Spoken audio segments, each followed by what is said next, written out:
a fast-acting viral strain, and upon getting sick, the infected will become racked with coughs, sweat profusely, and start to get the shivers and chills.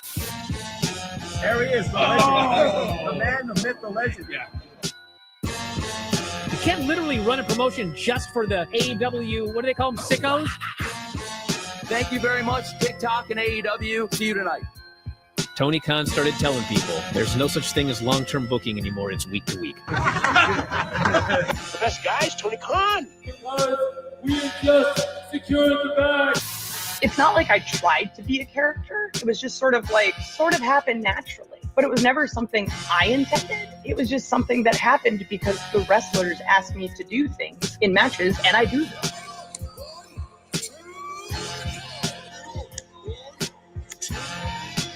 If you run a promotion just for the sickos, you're going to do 400,000 viewers eventually. Effing Meltzer. You know that SmackDown actually went over and everything? Yeah. You know, What's the point? the point of SmackDown. What are you getting at here? That the DVRs didn't pick it up. Did they not pick it up? Mine didn't. Let's get into everybody's favorite moment, and it is called Dave Meltzer's Dumb Moment of the Week. What would you like to listen to in your ears? I'd like to hear the flute. Well, if you'd like to flaunt your flute, then we can find you a flautist. We just secured the bag. It doesn't help me. Okay, so complain, but I will complain. Let me have my misery. And when I heard that, I was like, what? Thank you, fuck you, bye. Boom.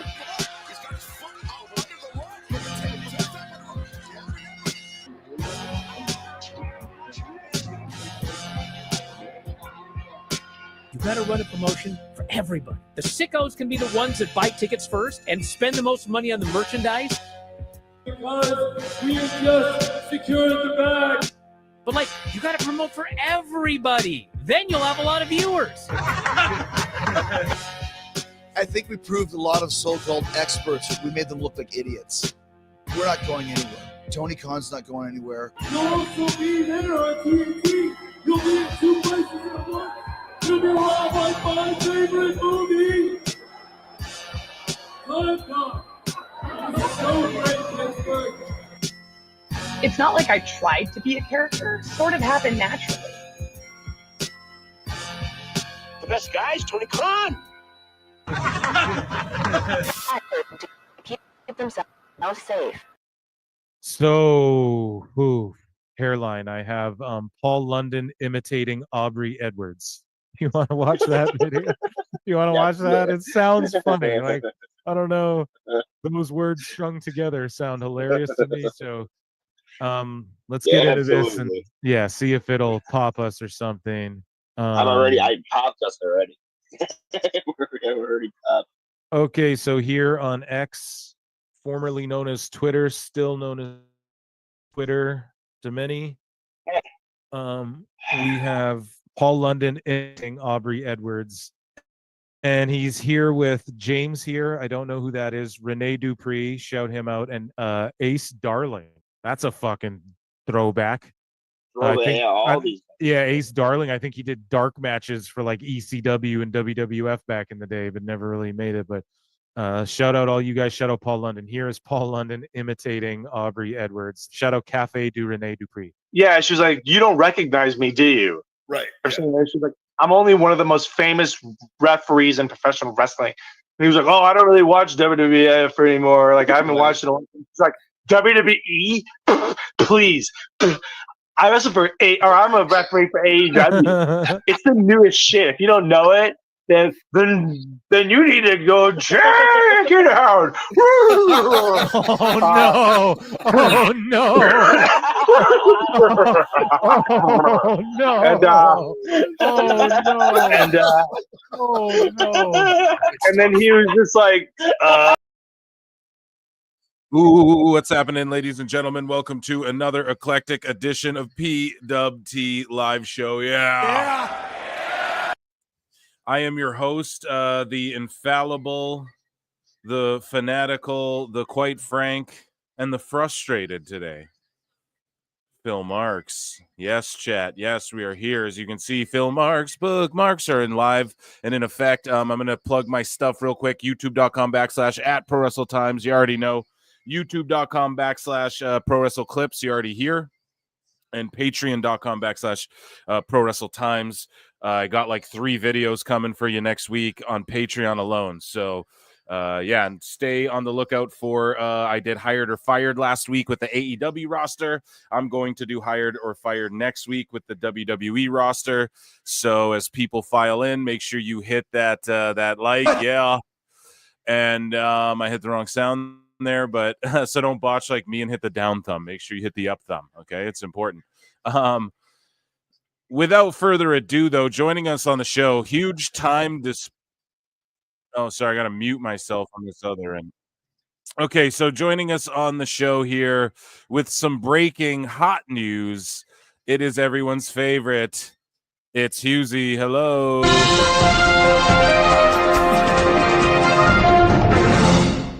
Hughezy, what's up, buddy?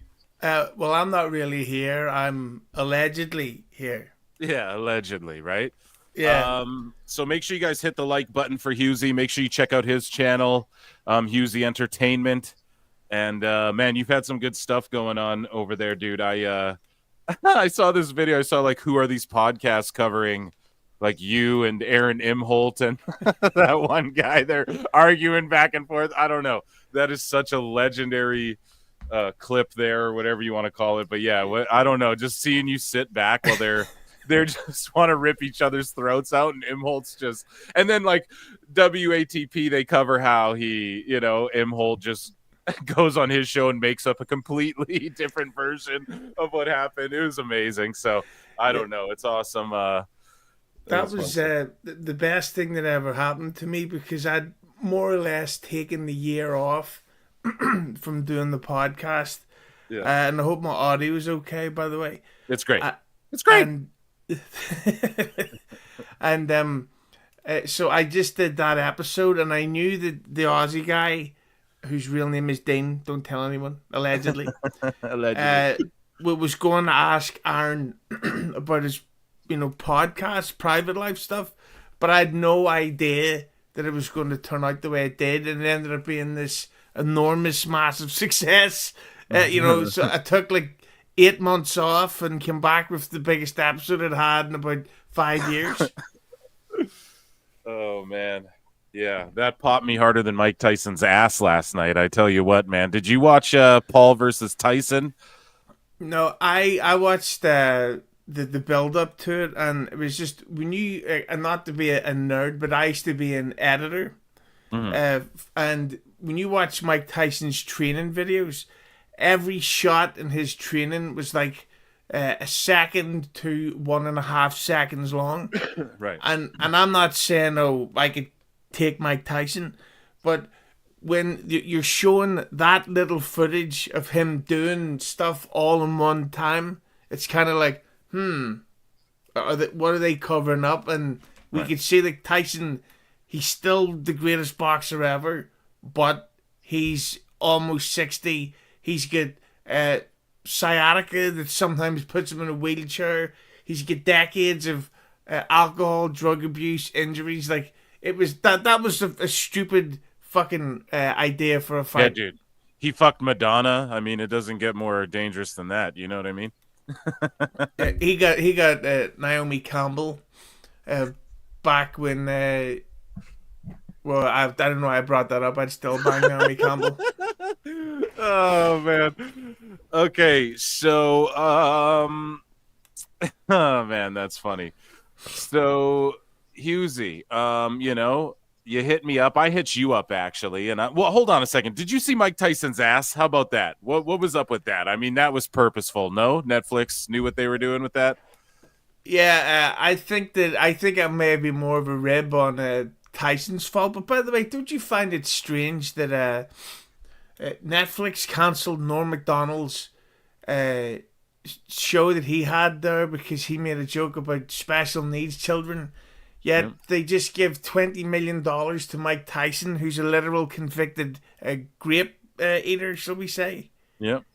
And no, I mean, Yeah, the wheels have turned, man. It seems like after that Tom Brady roast, Netflix is like, oh yeah, we'll give Shane Gillis money and just everyone who's been quote unquote canceled for anything, and here's where we don't give a shit anymore. So I don't know, man. And plus, athletes, they get away with all type of shit. You know what I mean? Like at the end of the day, they always. John Jones is fighting tonight. I have that UFC on, and currently, and that dude has been caught like shooting guns with homeless people in the desert in the middle of the night and shit like that. He's like hit a pregnant woman with a car and is still main eventing, and they went back to like the old UFC gloves for this guy and everything tonight. They let him get away with everything. So I won't believe that John Jones is fighting until John Jones is actually in the cage. In the cage. Yeah, for the love of God, I hope he has a driver all around this city. But yeah, so I hit Hughezy up. I hope that's good Tyson talk. What, you guys want me to break down the fight? Oh yeah, he staggered. The old guy staggered around, and Jake Paul wasn't actually trying to knock him out or anything. I don't know. It was terrible. Not that I wanted to see fucking Mike Tyson get KO'd. It was gross. By the end of it, it just felt weird and gross. But anyways, though. So I hit up Hughezy. I'm like, what's up, buddy? And he's like, oh, I have some hot news, as one Conan would say, allegedly. And or maybe not even hot news. Maybe just fantasy Mark booking. Who knows? We don't know. But Hughezy, man, what do you got to what do you want to come drop on us today here at PWT? Well, I get 4 stories, news pieces that I was allegedly told that allegedly happened, allegedly. Yeah, by an alleged person that we allegedly may or allegedly may not know. Yeah, $5.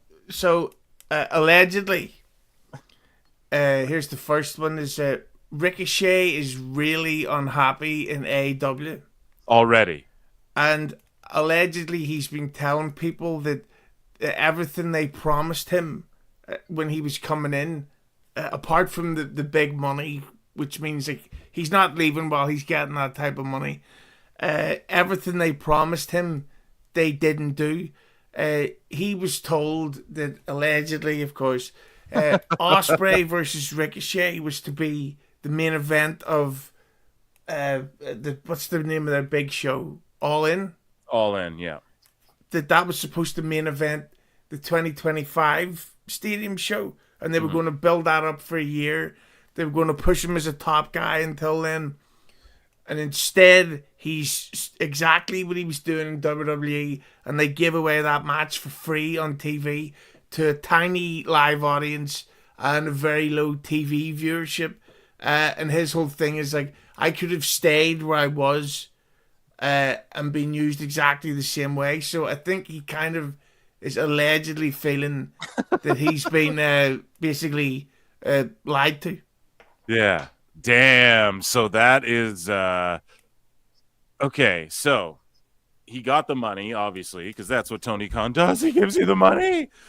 And then basically you're promised some shit. You don't get what you're promised. And either it seems like you make the best of it or you say some shit. Now, Ricochet being vocal seemingly to those backstage, or is he like calling people or talking to people back in the federation, or what? What's going on with that? He's just like vocal backstage. I'd say there's a what's the term? Just say a filthy animal type group backstage who okay. Are talking and there's like the thing is though, when you're making that kind of money that you are in AEW, no one is going to leave. Like if they said to you, okay, Phil, we need you to go out there today dressed as a dog, and they're going to feed you out of a bowl, and then you're going to get on your hands and knees and bark for me, bitch. Yeah, you'll do it, and you'll like it, and you'll be like, oh well, how much are we getting paid? Oh, $3 million a year, no problem. Yeah, I've said it too, man. Money talks. Yeah. So Ricochet is doing that, and also I just thought I'd mention that he has a video of him jerking off while fingering his own arse. In case you didn't know. Yeah. Oh, man.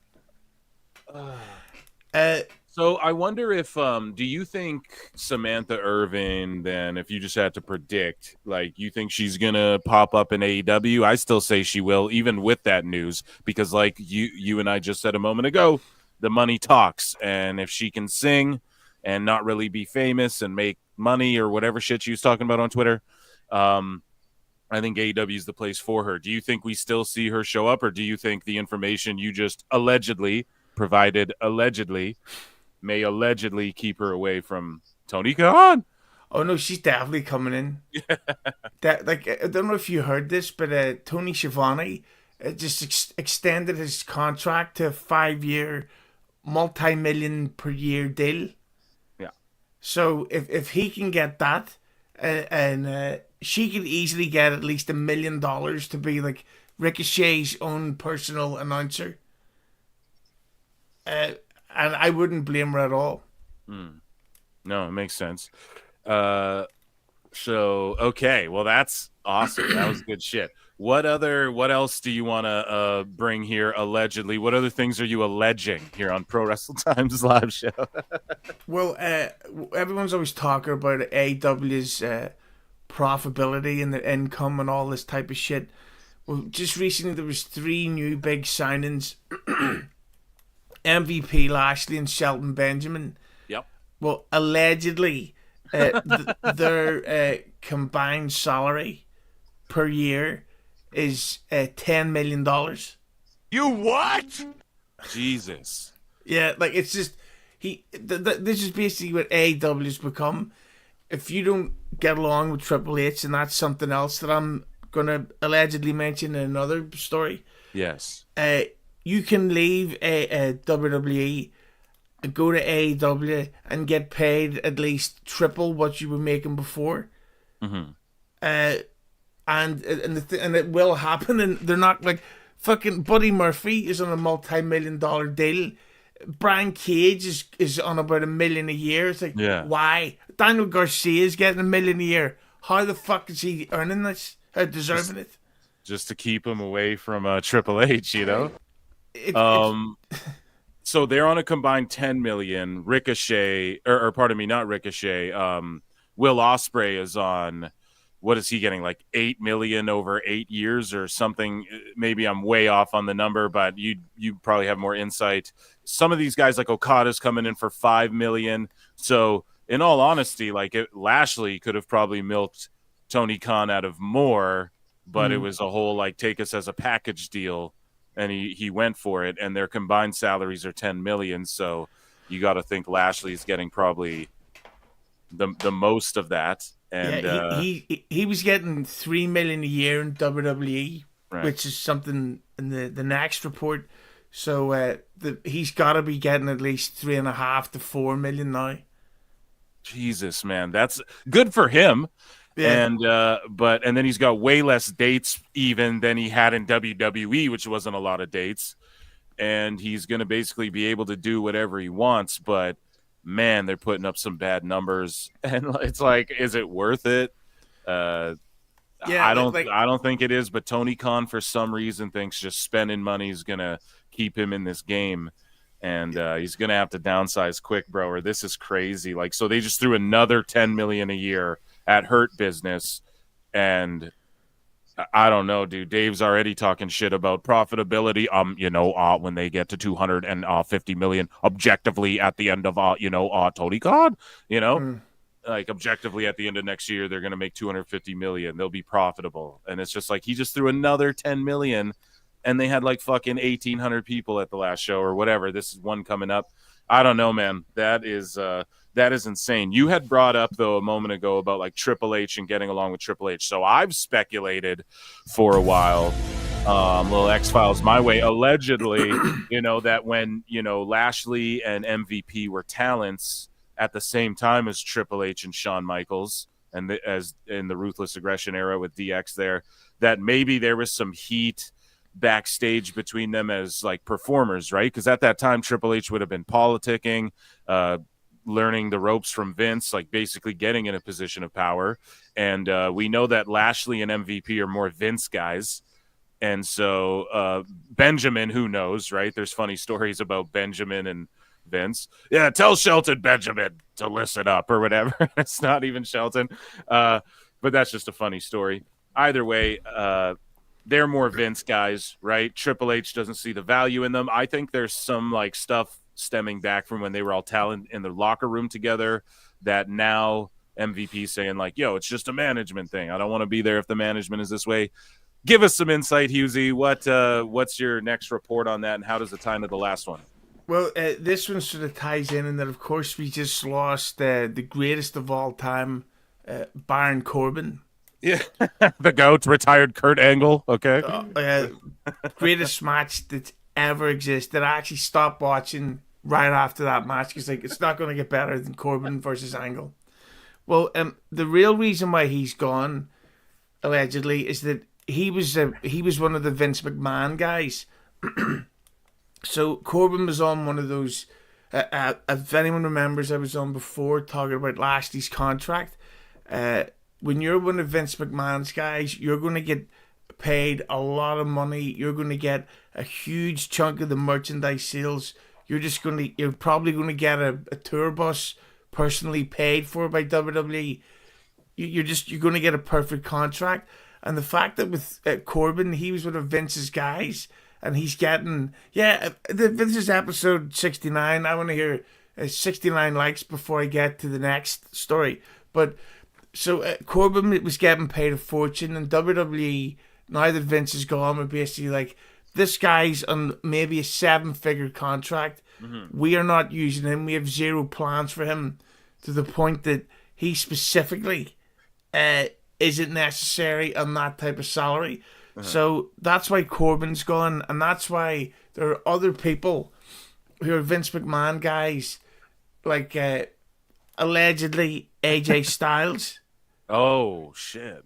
Who are on these giant contracts, who, despite him being injured right now, may not come back. Yeah. Because it's like, if they really... we're at a time right now, and this is how crazy it sounds, that what's the guy? Bronson Reed and Jacob Fatu are bigger deals than Edge and Chris Jericho. Right. So, yeah, like, we've gone through the change of AEW as our competition. Tonight, WWE are basically like, okay, you can stay here if you want, and if you don't want to go, there's somewhere else for you to go, but we're not going to pay people crazy money unless you're absolutely necessary to the company. Well, so, if you're Baron Corbin, you're a Vince guy. He knows Taylor Swift. Yeah, I might get her on my plane, pal. No, I don't even think Vince would want to fuck her. She doesn't have a fart box. So do you think there will be, or sorry, go ahead.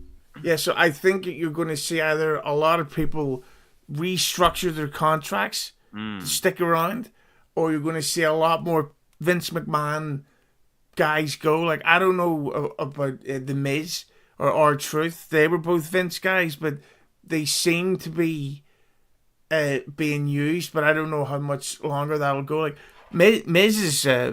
I'm a Miz fan, but he's been making a lot of money for a long time. Do they really need him? I mean, if you're asking me, no. Honestly, no. Not at this point anymore. Which is crazy to say, because Miz is, I don't know. You see the value in him though, but what does he do? Transition into a manager? I love Miz. I think he's great. He's a position player. You know, he can do anything you need him to do, and that's the most important thing I think in the wrestling business. But do you think there will be more releases than, I guess you sort of touched on that, but like in your opinion, if Hughezy had to predict, allegedly, will there be more like releases where, I know you just said restructure of deals, but do you think some guys go, like more guys like a Miz go, well, I can go to AEW and get fucking double the money anyways, and my time here is done, cool, I can go there, do whatever I want? Or do you think a guy like Miz would, no, I'm a for lifer in WWE? Like, do you think a Baron Corbin shows up in AEW? I just don't picture it. Yeah, well, I'd heard that Nakamura was a goner, and then he just turned up last night on So maybe he's restructured his deal or something. I don't know what's going on with Kevin Owens because there's all these rumors of, he's sticking around or he's re-signed or he's in talks with other companies. But I do think that by SummerSlam, there's going to be a very different looking roster, especially with this Netflix stuff because WWE's making all this money. That doesn't mean they're going to want to spend it. Right.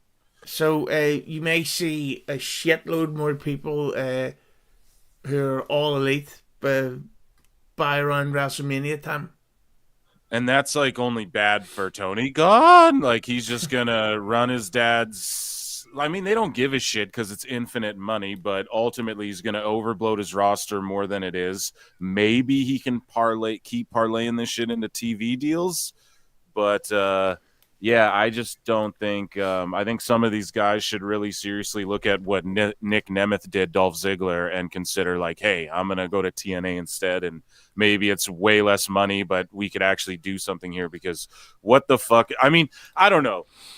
Hughezy, we've talked about it before. If someone gave me $3 million for 3 years and said, hey, fuck off, go home, I would do it too. We all would, but it's. Yeah, and especially because a lot of these, like Corbin, I'm sure you follow him on social media. He is 2 or 3 very young kids, so I really doubt he's thinking, I've got to get on the indie scene, or I've got to get back to TNA so that WWE will take me back. He's kind of like, okay, I have kids, I've got money, I could do with a little more so that I could live off what I have saved. Yeah. Or maybe not go into the savings. So I don't know. Start a YouTube channel. Yeah. Well, fuck. Good luck trying to get rich off that. But if he gets an AEW contract, say for like $2 million a year for 4 years, that's $8 million to do fuck all. Just pretend to let Tony hug you. Yeah. Yes, guys, Tony Khan.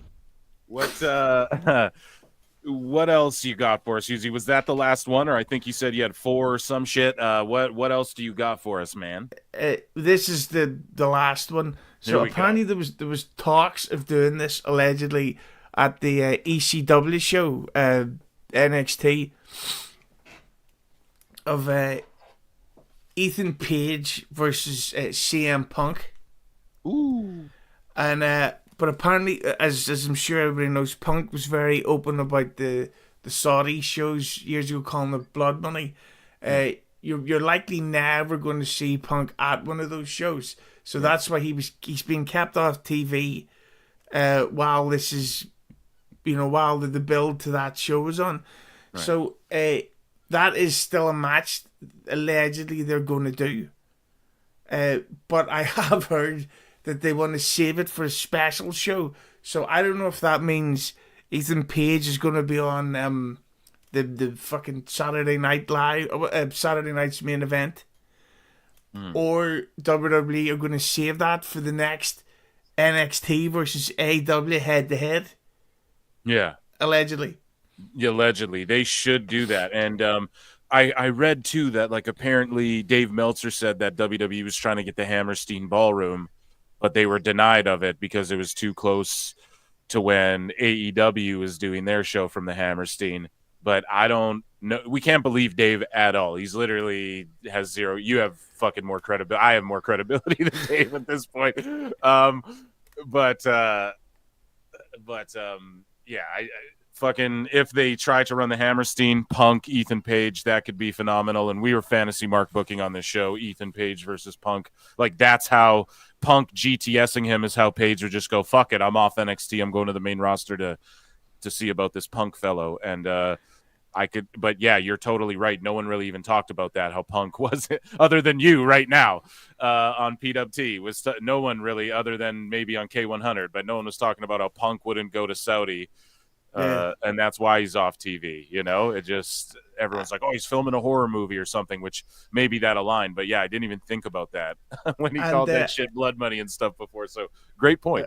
I've heard a rumor, or it's gossip or whatever, that Punk is going to be the 5th man for the for the cage match thing. I can't remember WarGames. WarGames. Because of course Heyman will be back. He's a Paul Heyman guy. They teased the Bloodline versus Punk ages ago. Apparently this is going to be WWE's way of gradually teasing Punk versus Reigns down the line. So that could be pretty interesting. But at the same time, I've heard that WWE they've taken it very carefully with Punk because they know he's injury prone. So when you're getting this close to fucking WrestleMania season, they're like, he's not taking any crazy bumps. He's not doing any ladder matches or anything like that. So we'll see. But so basically, WWE has allegedly this big match saved for free TV for when they really need it. And I would guess it's going to happen before the end of the year because they're in January. They're in on Netflix, so they won't need the TV ratings anymore. Yeah, exactly. Man, that is I'm just thinking it over. It makes so much sense too. He has that crazy Hell in a Cell match, has a bunch of time off pretty much, comes back healthy, and then he does nothing crazy before WrestleMania, so that because they can't not have him for this Mania again. That can't happen again. People will go nuts. And then him getting Ethan Page over is awesome. Them going head to head against like AEW's hilarious because they were both in AEW and they could have did that in AEW. And I'm surprised Tony Khan hasn't had a fucking meltdown yet. He kind of did. He was clapping back at some AEW or WWE fans rather. Do you want to read it with me, Hughezy, and see what he was talking about? I'd love to. Oh, let's do it, man. This is amazing stuff here. So that was, breaking hot news with Hughezy as allegedly news. Alleged news.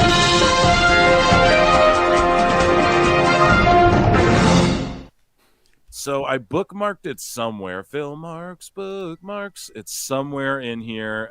Let me think. If I just scroll down, it'll probably be somewhere down here. Tyson's ass. I hope you guys enjoyed that while it was showing before we show his.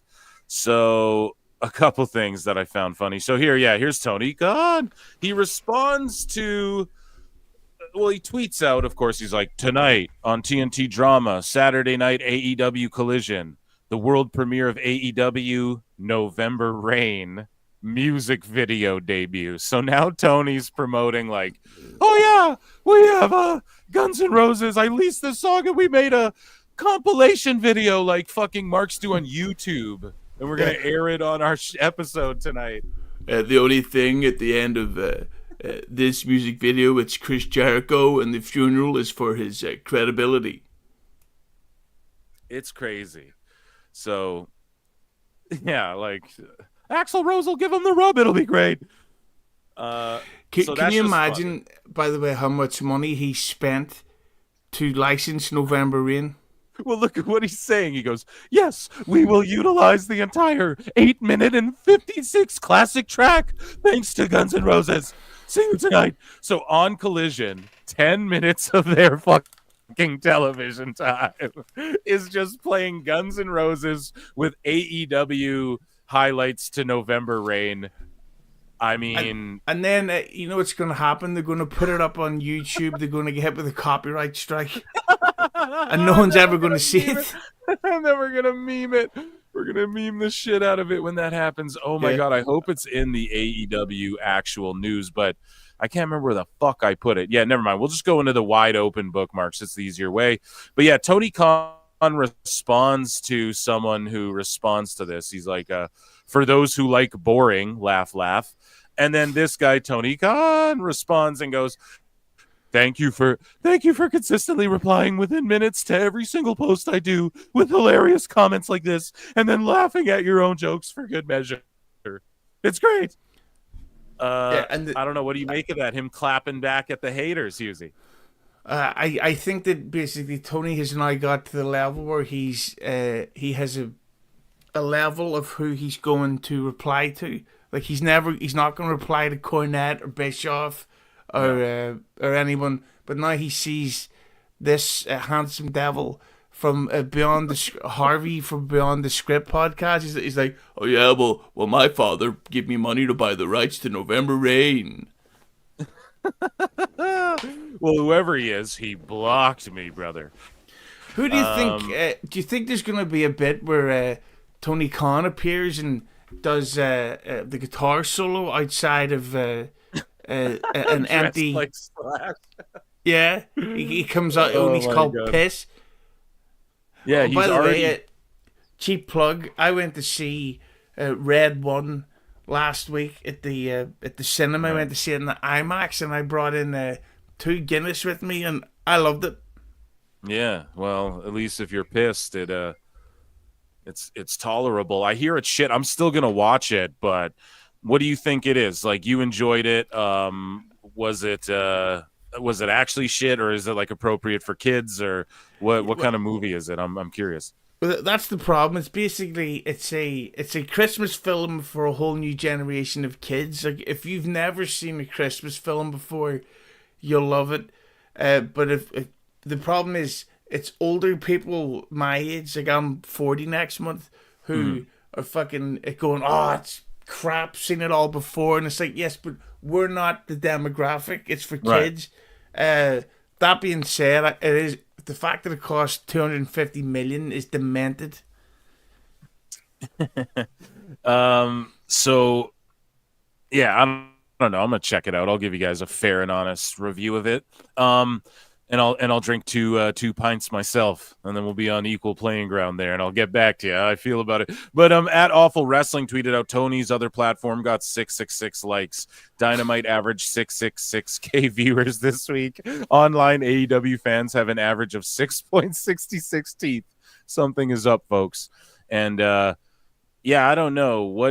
They're just like shit ratings. Like, they're dropping allegedly 10 million on just the Hurt Syndicate, and like, they've been, I guess, the top draw. I saw like a breakdown where the top draw, if you will, they're consistently getting the best ratings. But yeah, 666 next year. Bischoff will be right again, and it'll be 500, whatever. Man, Hughezy, what did you make of that whole interview with Conan and Meltzer? You know, Conan got a lot of shit for that. I just thought it was fucking funny. I thought it was funny how you guys sat there for 2 hours while he responded to every hater in the fucking chat. It was a legendary watch for me, because I'm one of these guys who I like internet cringe. You know what I mean? So yeah. So like, what, you were in the middle of that? Give me your thoughts on that whole sitch. I was so pissed off at Conan. Because when we recorded that here, that was at like 7:00 my time, and we would have been done by 9.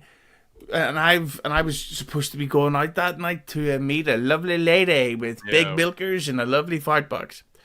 And Conan went from being what was supposed to be a 2-hour interview to a 5-hour recording. Oh, wait, nuts, man. And I was just like, Conan, you cock blocking fuck.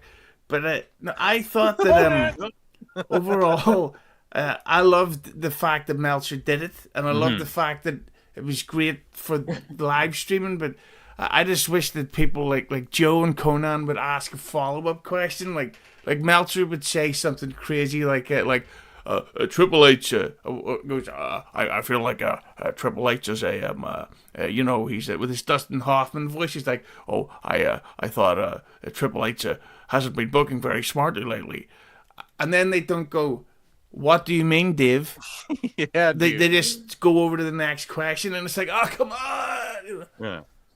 But even that though, like, I didn't expect Conan to be like, no, you're full of shit, man. Like the IWC does and all that. I didn't expect that. But a little bit of, it's just like if you hear Conan reviewing stuff, even you're like, well, bro, you don't see eye to eye with this at all. Are you gonna give any pushback, or at least just like, question it at all? But what to me was, I didn't even care about the interview. It's like, what do you expect him to ask? You know, Conan's like an older dude, a legend in the biz. What is he gonna beef with Meltzer? He used to read Meltzer and shit back in the day. He's talked about it a bunch. to me, it was just after when he was responding to every hater. Like there was a bunch of people asking like nice shit, and you guys were bringing up like good comments, like, "Oh, this guy said this nice thing," and Conan would just be like, "I don't give a fuck, that's dumb," like, "No, fuck that," and then he would just respond to the haters, and it was dude. I watched all like 2.5 hours of that of Hughezy going, "Well, yeah, it's time. I think we could wrap it up here, Conan." "No, we'll fucking do it when I say Yeah. it." No, these guys are being dicks, bro. Yeah, dude, it was so good. I love it. For internet lore, that was so great.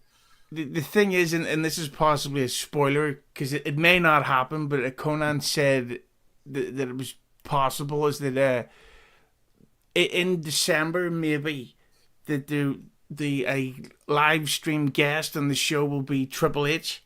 Ooh. Which would be fucking great if that actually does happen. It probably won't because his schedule is insane. But both their schedules are ridiculous. But if they do, people could donate like $5 million saying, "Triple H, you're a cunt," and we're not showing it on screen. But the thing is, but when you do that, Conan forgets that there's other comments. See, Conan doesn't really understand YouTube at the minute, right? And you can't expect him to. You know what I mean? It's a generational thing, sort of. Yeah, so he doesn't understand that when you live stream, you can literally pick and choose which comments you show. He thinks that's every comment. So then when he's like, "Hey, wait a minute, some guy's calling me a fat bastard." Who's this account? Disco Gilberty says Conan cunt face. Like, and who then, the hell okay, is that? So the follow up to it, right? Hughezy is like, Disco links up with. Oh, well, can I just ask you? Like, I mean, you don't even have to talk about it if you don't want to, but like, so Disco was asked to not be on the Meltzer, or he respectfully was like, "I'll bow out." Like, how did that go down? Yeah, well, with Disco, of course, he works. I think it's like 6 days a week, so yeah, he likely wasn't going to be on the interview anyway. Even if Meltzer was like, "Oh, I love Disco and Feuds to be there," he was a draw. So Disco, the idea was that Disco would ask questions off camera. But then Joe, the producer, blew it immediately because Conan asked the question. Joe goes, "Oh wait, that's Disco's question," and it's like, yeah, don't do that. Like of all the times when you don't speak, this was the time. Like he didn't need. He completely blew it. So if you notice, Meltzer was off from that point on. Right. Like he thought he was gonna get like ambushed, sort of, with like a question or something. He wasn't because he did seem a little edgy and like, "Oh, I could jump off and leave anytime." And then he did have to go, which I want to ask you about that after. But basically, was it talked about beforehand though? Like Disco's like, "I'll just ask questions off camera," but it wasn't like Disco's not allowed to ask things. It's just, you wanted to keep Meltzer as long as possible. I get it. You know what I mean? It's like a wild Pokemon. You don't want a wild Meltzer to flee, Well, I think Conan was going to pretend they were Patreon questions so that he had that. and Joe blew it, and it's like, Joe, fuck's sake. Do you think why did he do that? Why did Joe do that? God damn it. Shout out Joe Feeney, by the way, but yeah. He just stooged him. Who knows? Anyways, so Meltzer, he hops up. Oh, sorry. So then Disco gets on the air with Conan, and they just completely start, like, Conan just runs them over. I'm not sure if you were part of that broadcast or that stream, but like Conan just sort of like shuts down Disco and is like, "What do you want me to ask him?" And that was another legendary argument. So we played it on the show, and I don't know. I don't know if you have any thoughts on that. I was a total mark during the 90s. Yeah, so me the too. fact that Conan and Disco to this day are still feuding and arguing, like, it's fucking hilarious. These guys are like in their 50s and 60s, and they're threatening each other like, "Hey bro, I'll kick your ass." Yes. Like, "Yeah, you can kick my ass, Conan." Bro, I love it. It's endless entertainment for me. It's the greatest shit ever, and I love that whole saga. I want to see Meltzer come back. It's all been amazing. But one thing I wanted to ask you though, so when you guys were on the air, Meltzer takes off, and he's, all the podcasters are old and out of touch. But Dave, he takes off of his laptop, and you're just staring into his living room or whatever, and you take it off screen. Did you or did you not see any freaky shit or any papers fall over or anything of note in Meltzer's house or wherever he was while he left his camera on stream? Well, I will say this, that with StreamYard, there's a thing that people who may not know about this, it's called local recording, where all streams are saved individually. I have that 5-hour-long Meltzer footage. Of his living room. And basically when he thought the camera was off, and even though we minimized his screen, it's just, there's just like an hour of Meltzer in his element walking around his house. I may release that as a Christmas video, just Meltzering it up. Were there any ghosts of Japanese wrestlers past lurking around that spotted? No, but I am going to go back and listen for some big, loud protein farts. Okay, yeah.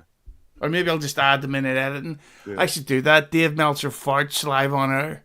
Oh, dude. It's funny how he took off and left his camera on, and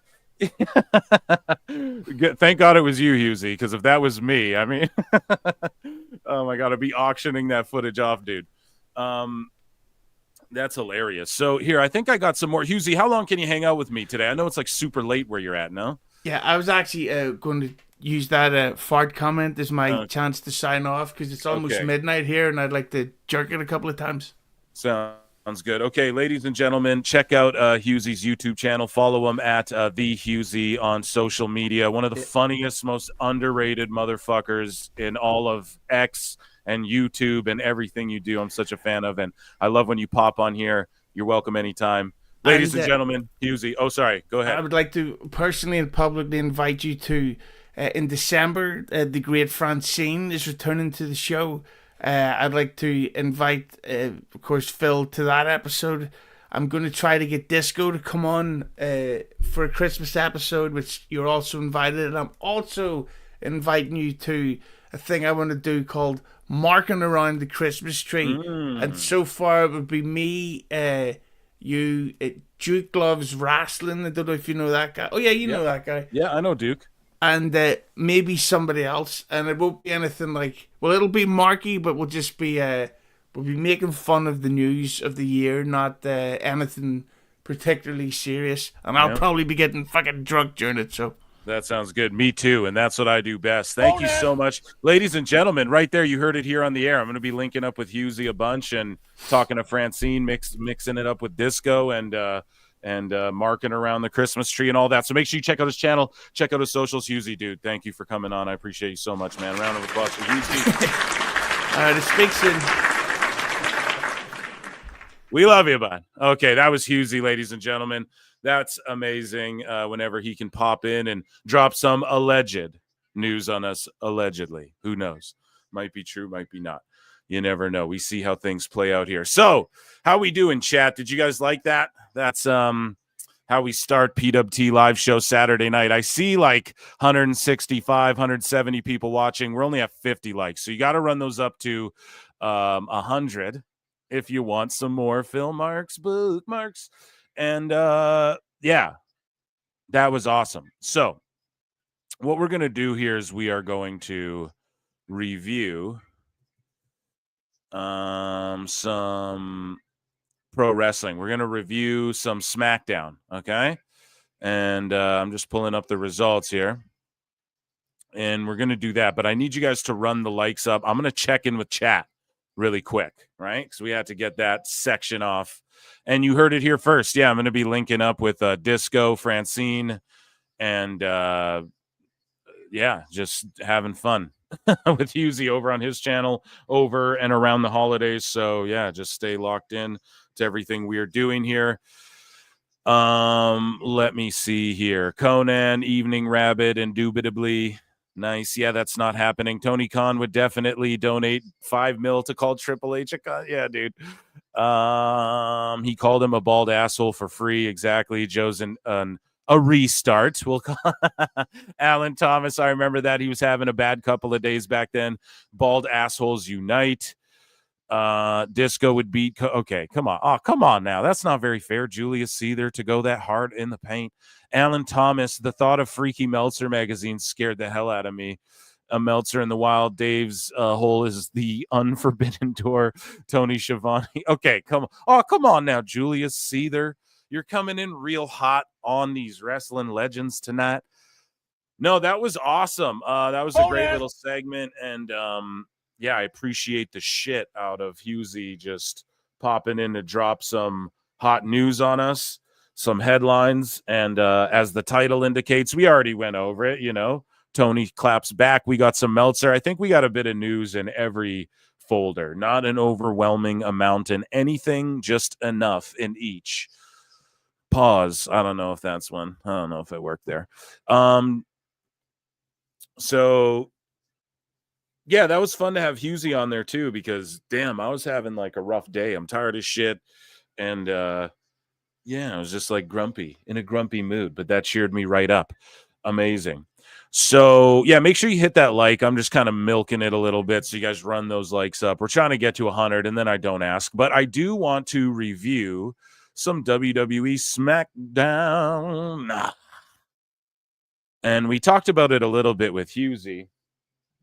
Actually, you know what? I'm gonna, because it wasn't at 100 likes for Hughezy, I don't even think it hit 69 for Hughezy. We have someone joining us on the show here. Chris, can you guess which one? Chris Jericho. I look and see it's not just me. So many others have stood where I stand. We are the young, so raise your hand.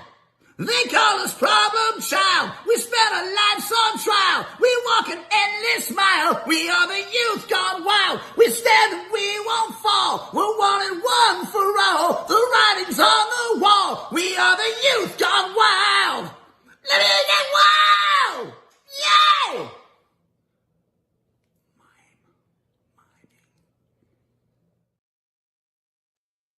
Oh, yeah. Okay, yeah, Plinian, you and me both, brother. You and me both, brother. You know what I mean? You and me both. Why? Because I had to get a Red Bull. That's why. So, yeah, I'm just tired. You know, I'm not even that crusty. Wrestling was amazing. That Paul Tyson fight was complete ass, you know, like literally and figuratively. But, like, I'm not shitting on Mike Tyson at all, you know?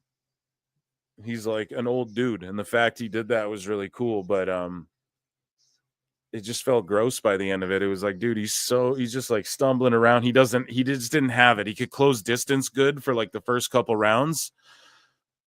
And then he just was very sluggish in his counter punching. And then Jake just used his length well. And then he was even flat out asked at the end, like, were you trying to knock him out? And then Jake's like, well, I was trying to hurt him a little bit. And it was like, okay. So he just went in there and like wouldn't KO him. He just respected him too much. And I don't know. Tyson landed the left hook a couple times. He's still able to do it, and Jake ate them because the man's 60. It's not even like, yeah. So that was my assessment of that, and it was disappointing. But the fight before, Amanda Serrano and Katie Taylor 2, was so incredible, so dramatic, and then the controversial finish at the end was bullshit and left a sour taste in your mouth. So overall, the event, I think, was like an L for them. You know, the Netflix was buffering and all that shit. But that being said, it was a W because so many people tuned in. Everyone's like, oh, they better fix this before Raw. It's like, yeah, no shit. You know, like, God, everyone tweeted that out. They better fix this before WWE. Yeah, that's why this shit happened. You know, like, that's like, I hate to break it to y'all, but 60 million aren't going to tune in for Raw. Right. So that's not going to happen for Raw and shit. And that's why they had this event before they go weekly live all the time. That's why they've done stand-up specials as well live. They did Joe Rogan live. That came in crystal clear. because 60 million people didn't tune into that shit. So they're working those kinks out with these events, and don't worry, wrestling will be fine. However, yeah, there better not be like buffering restart type shit. Like, yes, I agree with that notion, but yeah, I just wouldn't worry about it at the same capacity.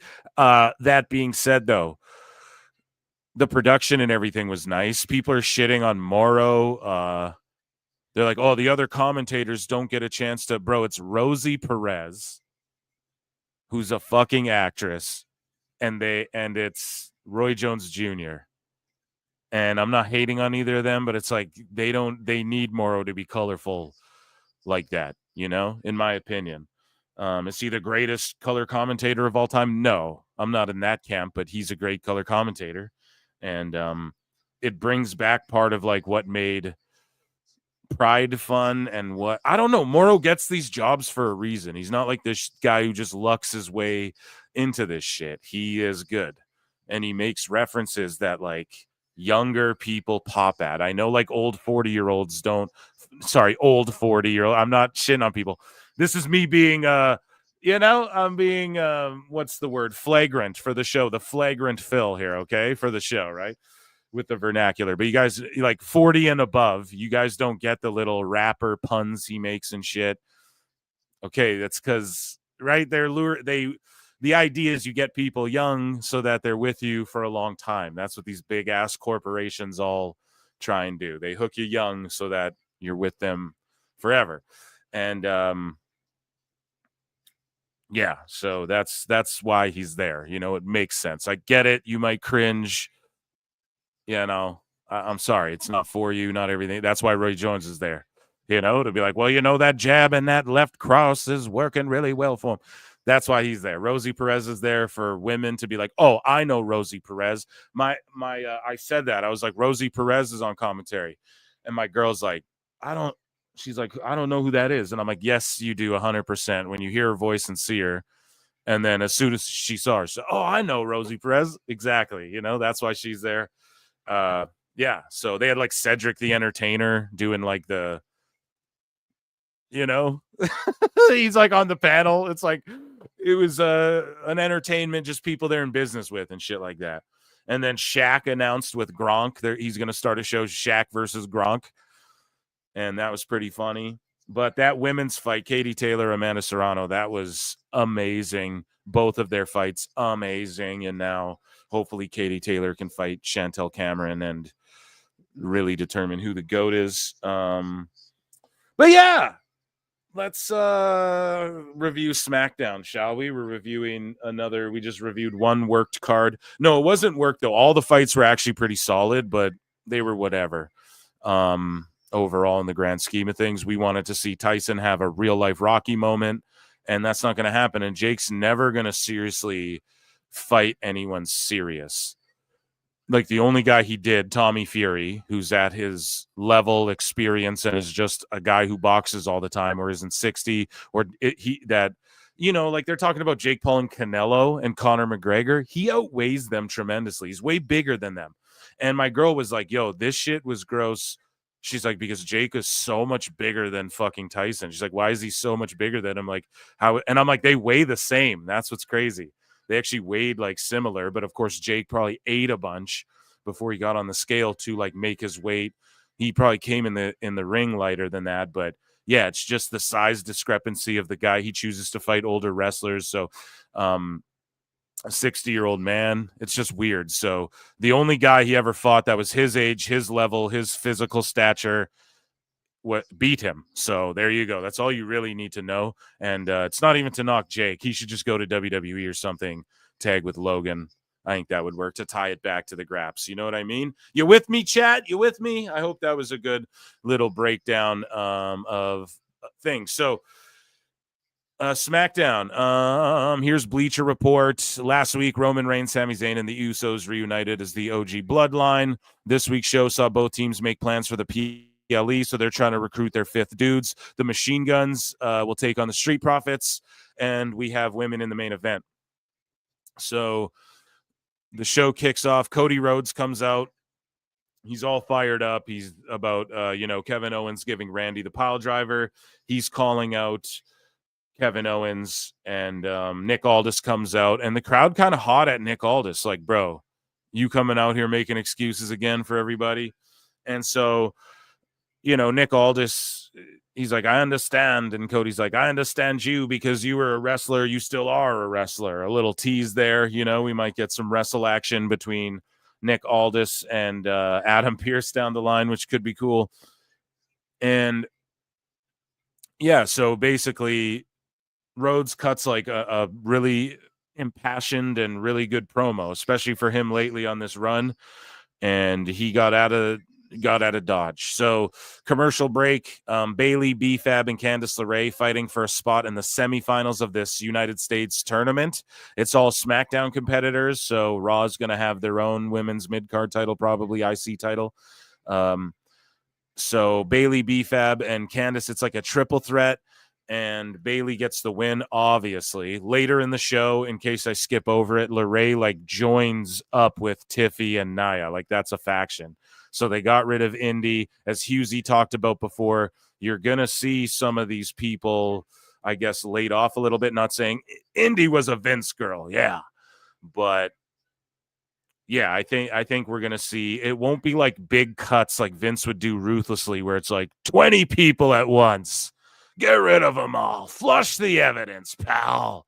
But I think it's going to be in threes and shit, twos, 3 names, things like that, instead of 20, a massacre day,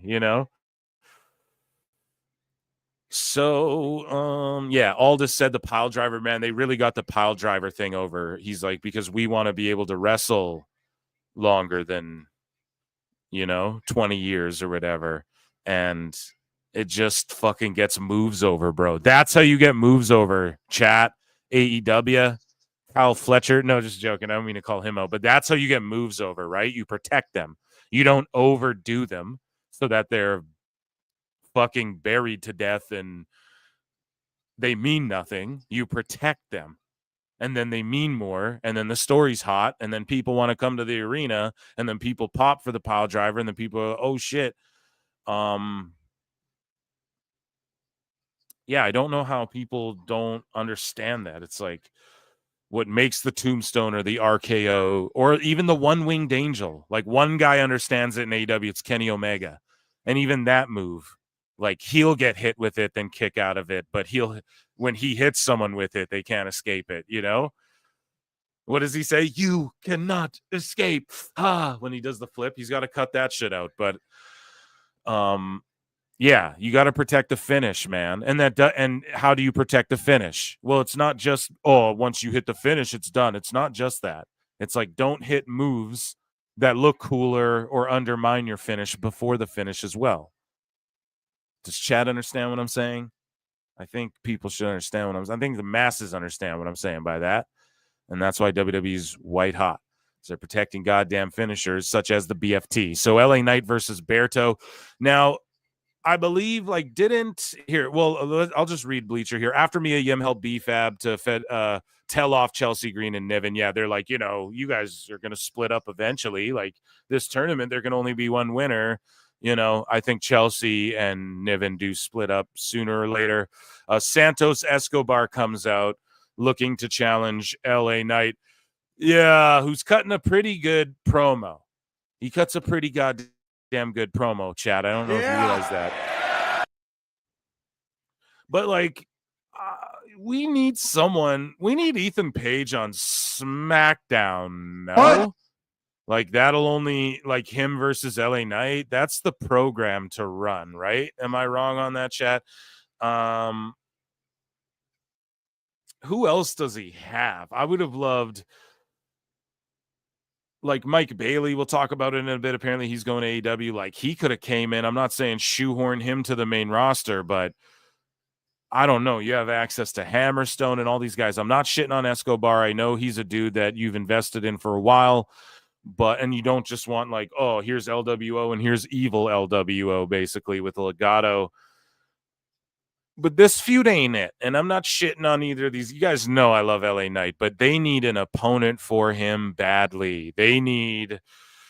And look, no one's going to freak out and be like, oh, come on now, Phil, on X or anything. No one's going to be like, oh, you're a fucking WWE hater for me saying this, by the way. And I'm being critical of my guy, LA Knight. Yeah.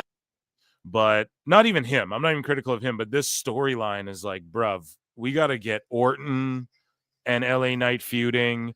We got to get someone from Raw over here feuding. They fucked up with Vinci. I'm not saying Vinci's going to beat him or anything, but they could have built Vinci up to be like a dude. Where's Obafemi at? Apparently he's being called up soon. I pray to God, man. Where's I say Micah Bailey. I know a lot of you would be like, no, he needs NXT, which, okay, I won't argue that. But it's like, we need someone, you guys. We need someone. Okay, Ray Phoenix isn't allowed to leave AEW. Bring Penta in and have him have a solo run against LA Knight first. Maybe that's going too far. Maybe that's too Marky Mark and the Funky Bunch. But we need someone who knows how to get heat. Penta knows how to get heat. We need someone to really get hot and fucking go against the LA Knight, who's so over as a babyface. Like if Jacob, Tama, now Bronson's in we're going to talk about that, which, oh my God, amazing. But if we're going to have everyone be tied up in stories, bro, we need someone for LA Knight. He cannot be fighting the cruiserweight division, Santos and Mello and all that, bro. And I get it. He's white hot. It hasn't gone anywhere. But we're getting into WrestleMania season, Daddy. We need something to sink our teeth into with LA Knight, or I fear that shit could taper off. Although he's just so over because of his catchphrases and shit. People want to love him. So let me love you. Let me love you. Oh, na. No, but for real. Like, let us love him. Let us love him more. Let us explode all over LA Knight, right?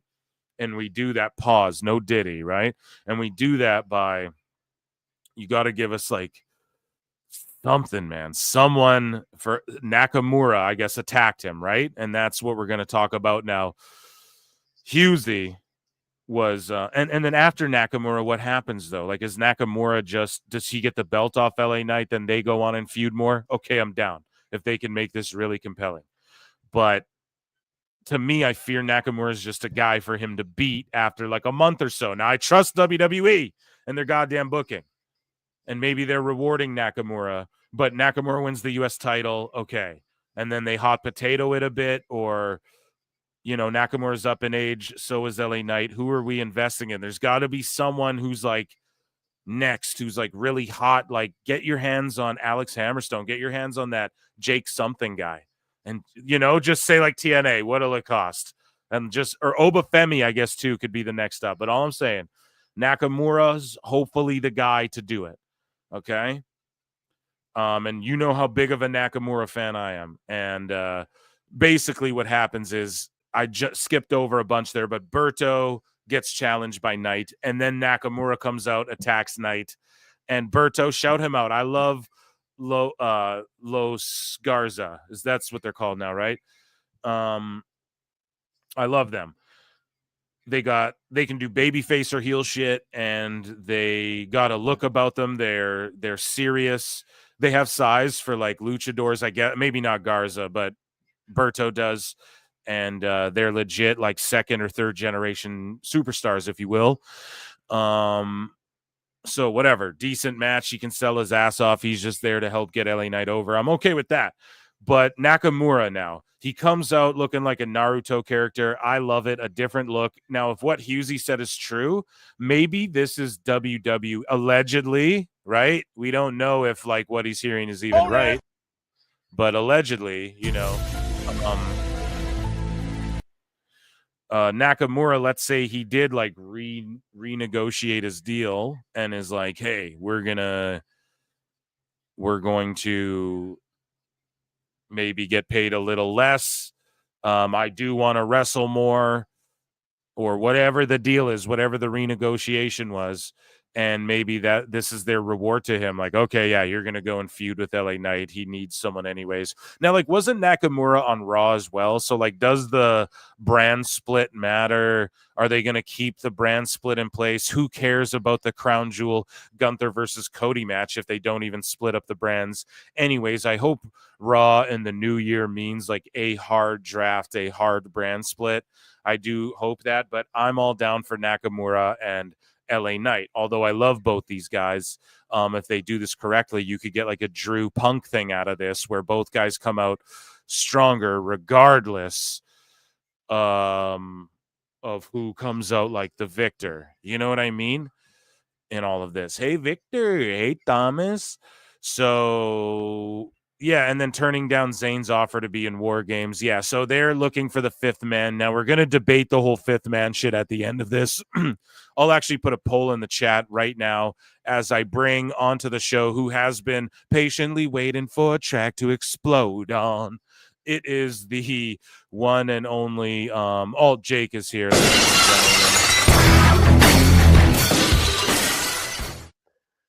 Alt Jake, what's up? Yo. How you doing, my friend? Good, man. How you doing? I'm well, man. You and Hughezy doing the dueling Tony Khan's had me cracking up earlier. That was great. It's funny because like I want to do his to him, but it's like mine has to evolve to that over time. You know? It's a great bit. You guys need to do a bit together, and somebody needs to animate that.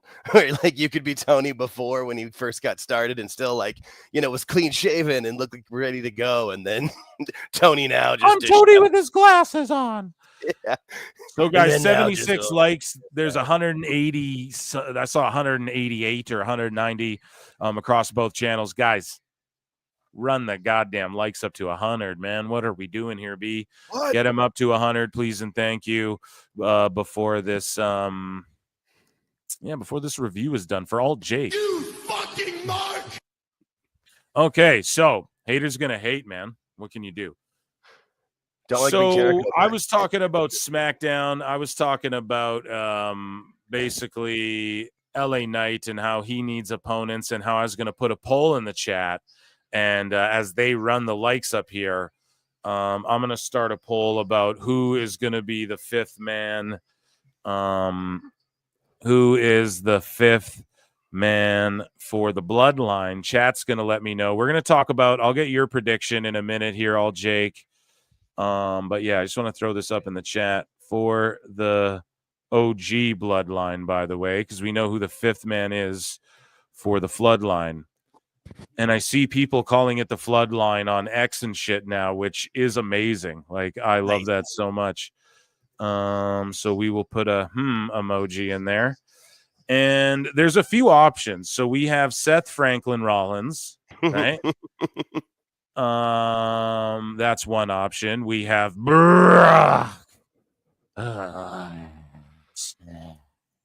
right. We have who else do we got?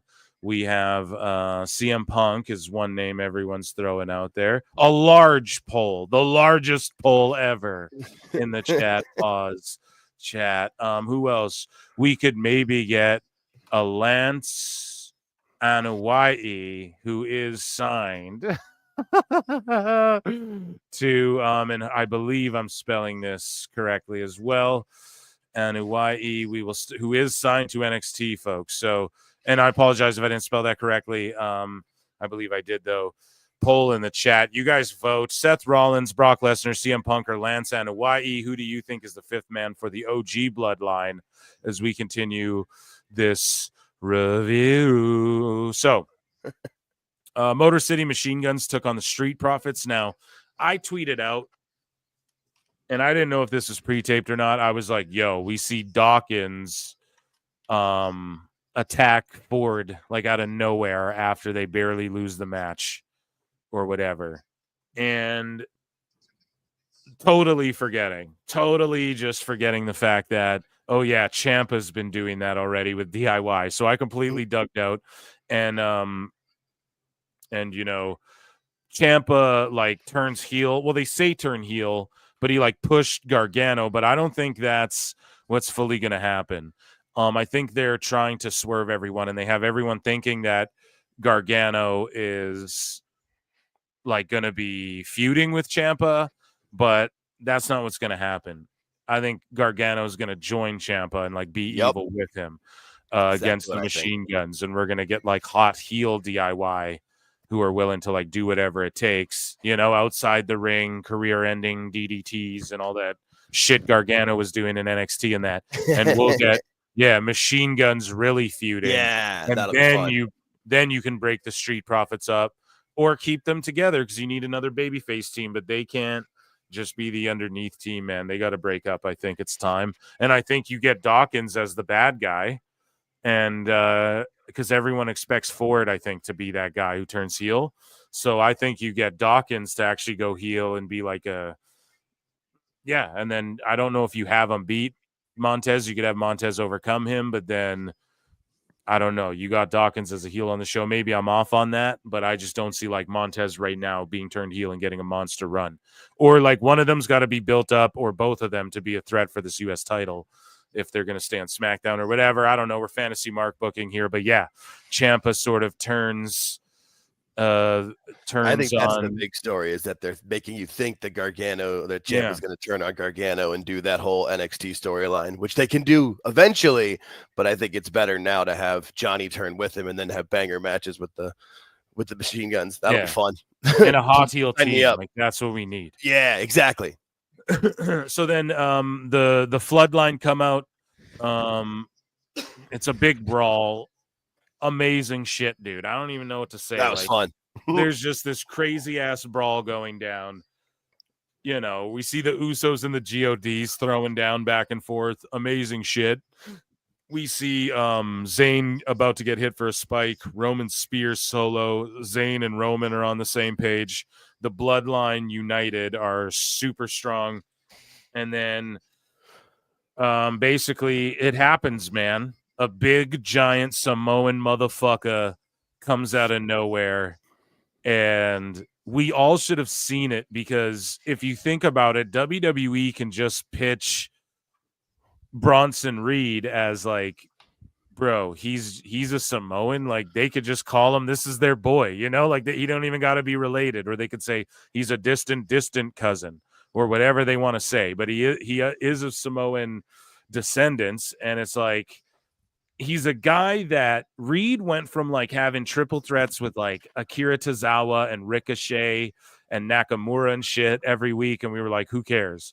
And then he turns into this guy who's just can't miss him and Braun Strowman. And then him and Seth is like, Bronson comes on TV and you're like, oh shit, like shit's going to explode. Shit's going to go crazy. And now he shows up on SmackDown, decimates Roman Reigns, aligns with the Floodline, so much so that he hugs each member individually after the carnage is done, which, what a brawl. What a fucking, Jacob does a moonsault, Bronson does the tsunami, and then he fucking goes outside the ring, and you can hear it on the mic, you can hear it on the cam or whatever. He says it to a fan in the audience, and I tweeted out, Bronson goes, "No, I'm with Solo. I'm with Solo, like whatever." And then he gets in formation and he throws the ones up. He's literally just in the Floodline going, right? Fucking incredible. Awesome. Bro, they just took Bronson and went like, oh, you're getting invested in him now, are we? Like, wait till you see what we do with him next, right? And they could say distant relative. They could say, oh, he's just our boy. Like, we just called him. We called him up. You know what I mean? We're all Samoans, bro. We're connected. Like, we just called our boy up. Like, it could just be that simple is the story. He doesn't need to be kayfabe. Oh, Undertaker and Kane are brothers. Kane, right. You know, it doesn't have to be that. It can just be like, no, that's our dude, man. We fucking called him up. Like, whatever, dude. And what are you gonna say about it? Yeah, and exactly. And they established that he's a dude who will just show up and destroy shit. And he's sort of a dude who's like a for-hire, like Miz not that long ago was like, hey, I'm gonna get you to fuck people up for me, you know? He's like a for-hire hitman kind of dude, and they can just go, this is our boy. What did you think, bro? Also, we're Samoans, bro. Like, what do you think? And I just love that shit so much. And now we have like all out Samoan warfare. Pray to God Samoan Joseph shows up. Oh God, and fucking that would be amazing. Him too. Like now we're just bringing Samoans in. Let's go. But pretty much that's solidified. Okay, the fifth man will be Seth Rollins. I mean, if we're writing stories here, folks, that's what I do. I mean, it's Seth Rollins. So not to be a fucking nerd as Hughezy would put it, but we're gonna talk about that in a minute.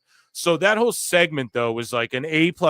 Everyone, as soon as Reed comes out too, because like already the Bloodline come out, it's like security pour out, all this comes out.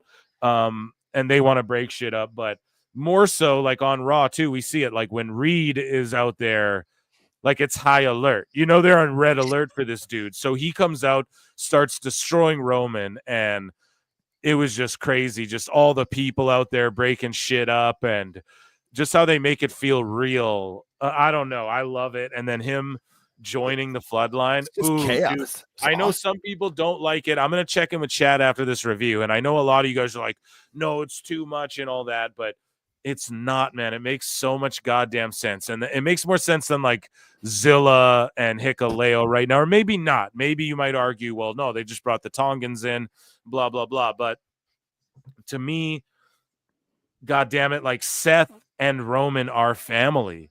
That's the fucking thing you all got to remember. Like from the Shield days going back, you know,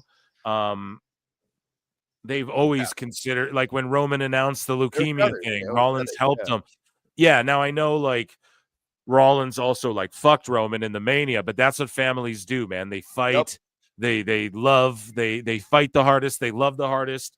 It's just all a part of like this whole tale that's being told. And I love it. Now, the fact that we have such a big, giant, humongous poll in the chat, the fact we're able to do that, and we have people debating, like, no, it could be another Samoan. No, it could be fucking Punk. It could be Lesnar. It could be Rollins. Oh, what a great position WWE's in. And also, like, it could be Paul Heyman himself. And then when he shows up, it's like a double swerver. They're like, here's our, like, iFantasy Mark book this segment happening. They're like, here's our fifth man. Paul comes out. And then everyone's like, oh, Paul's your fifth member. And they're kind of laughing. And then he goes, it's actually Seth freaking Rollins or Brock Lesnar or fucking CM Punk, whoever they go with. Right. You know, but I don't think it'll be Punk because of what Hughezy said earlier in the show. They have to keep Punk healthy. Yes, he had that one. The strap match wasn't that crazy. It was crazy storytelling. They didn't go. It was crazy because they got some color. It wasn't like the craziest bumps of all time. The Hell in a Cell was like, okay, we're fingers crossed Punk doesn't get hurt. He got hurt in the fucking Rumble, dude. So it's like this Rumble, we're praying he doesn't get hurt. And we're praying he makes it to Mania again without getting hurt, right? So he's not going to be in WarGames. Now, I know I'm the same guy who's like, well, The Rock could be in WarGames and he doesn't have to bump. Look, they protected Randy in the last WarGames. Yes, but with Punk, it's like you just don't risk anything. You know what I mean? Just don't do it, goddammit. Don't put Punk in this thing. It doesn't even make sense for it to be Punk. It's Rollins. It has to be Rollins. Also, if The Rock shows up at the end, it makes sense it's Rollins because, as I pointed out tirelessly on this show, you know, Rollins was in that tag match at Mania. Like, he's going to be involved with The Rock and shit. I could see them fighting in a number one contender match and fucking Rock beating Rollins or something like that. I don't know. I could just see him fucking with Rollins because he didn't like him. He's calling him a goof, all of that stuff. And he's like, yeah, don't like Rock said it. He's like, we're going to tangle up later too, basically. Anyways, though, Kevin Owens cuts a promo from his car and he keeps doing this. And it is what it is, man. He's hot. We're getting him and Cody. Jay tells Roman they need to make a call to someone, but didn't reveal who it was. The fireworks for Machine Gun's entrance should be quicker and louder. Okay, that's just this guy's criticism here that I'm reading off Bleacher. I disagree. I think they have the best entrance right now. It's one of the coolest entrances in WWE for sure. I don't like how it's like raise your fists and all that. It's like, no, don't tell the people what to do. Let them, like the Nakamura. When people invent what to do, it's the best. When you tell us what to do, we don't like that. But anyways, don't tell me what to do. Just think of the CEO chants as the prime example. So yeah. Nia and Naomi, speaking of Bloodline, the lady Bloodlines here threw down in a decent match, man. And Nia defeats Naomi, and they do this little unification of this faction, I guess, Tiffy with Candice. So she's just with them. And yeah, decent match for sure. The Bloodline stuff stood out the most. I'm not sure why they didn't end the show with that. Maybe because people would cry online and they wanted to go, well, they kind of did. I mean, how long? It was a double taping, and they probably wanted to do. I think it was because they probably did Bloodline to lead off the second taping. I don't know. I didn't read any spoilers. Well, I heard it was, shout out like fucking WWE IWC, because like I got no spoilers. Like I avoid them entirely. Like I did the same with Raw last time. I didn't see anything. Me too. So like they're doing a good job in the WWE IWC of like not spoiling shit for everyone else, which is great. I love that. It's great. Because there's no clout in spoiling, but I guess when you were followers of Dave and Fightful, that's all they do is spoil. So yeah, I guess it makes a difference. Spoiling is how we make a living over here. The best guys, don't you? So I'm gonna check it. I love the show. It was great. It was amazing. It was better than the Tyson Paul fight, that's for sure. Oh God, so. Yeah, I think you're right too. I think it'll definitely be Rollins, unless Reed, like as like a gesture to the Bloodline, takes Rollins out on a Raw, and then it could be Heyman bringing in, I would think, Brock if it was anybody, but I don't think that'll happen. Now, I like what you just said there, right? So, we forgot to mention too, to close out the show, Roman calls someone on his phone, and there's this big debate by, I don't know how this is even a fucking debate by people, right? So they're like, oh, Paul Heyman, like his phone's disconnected, or did he no, he got a new number, and there's all these different explanations, and it's like, you guys, he blocked Roman Reigns' number, so when Roman calls him, it says it's out of service. Jesus fucking Christ, how does nobody understand this? I don't get it. It's clearly what that means. Like, the number's blocked, so he calls it. It says it's disconnected, but it's not disconnected for other people who've had to call Paul Heyman and that. So I like what you just said. Reed takes out Rollins, and he's injured, and everyone's like, what the fuck? And then at WarGames, they pull like is Randy here? Paul Heyman comes out, and then it's Brock Lesnar. I can see that. That's the only way I see it. Boy, would that place fucking explode. Right? That'd be freaking. I don't think that would happen, but it'd be a lot of fun. I like that a lot. It'd be a good story. It'd be good. That'd be fun. Yeah, that's the only way I could. When people were saying Brock, I could see that being how they play that out. But either way, though, like you said, there's so many options. The fact that they've got so many pathways they can go with it. With this storyline, even back to like the Profits and DIY, like Triple H does that. He gives himself options where see how things can play out, see what fans react to. You give yourself plans B and C in case somebody gets injured, because it's this business. It's brilliant. Yeah. I love it. Yeah, because they really could have. They could have plugged in so many people, and if they needed to, they could have plugged in Cody. They could have plugged in so many people into the Bloodline too, Jake, and they went to fucking Reed, and I popped so hard. I don't know if you remember, but when Reed didn't get to do the trip to Australia and stuff, I remember. I think it was an interview with Chris Van Vliet. It was somebody like that where Reed even mentioned he's like, Triple H like promised me he would make it up to me, and that he has plans for me, and he's like, and I trust him. And that was last year at the Elimination Chamber till now.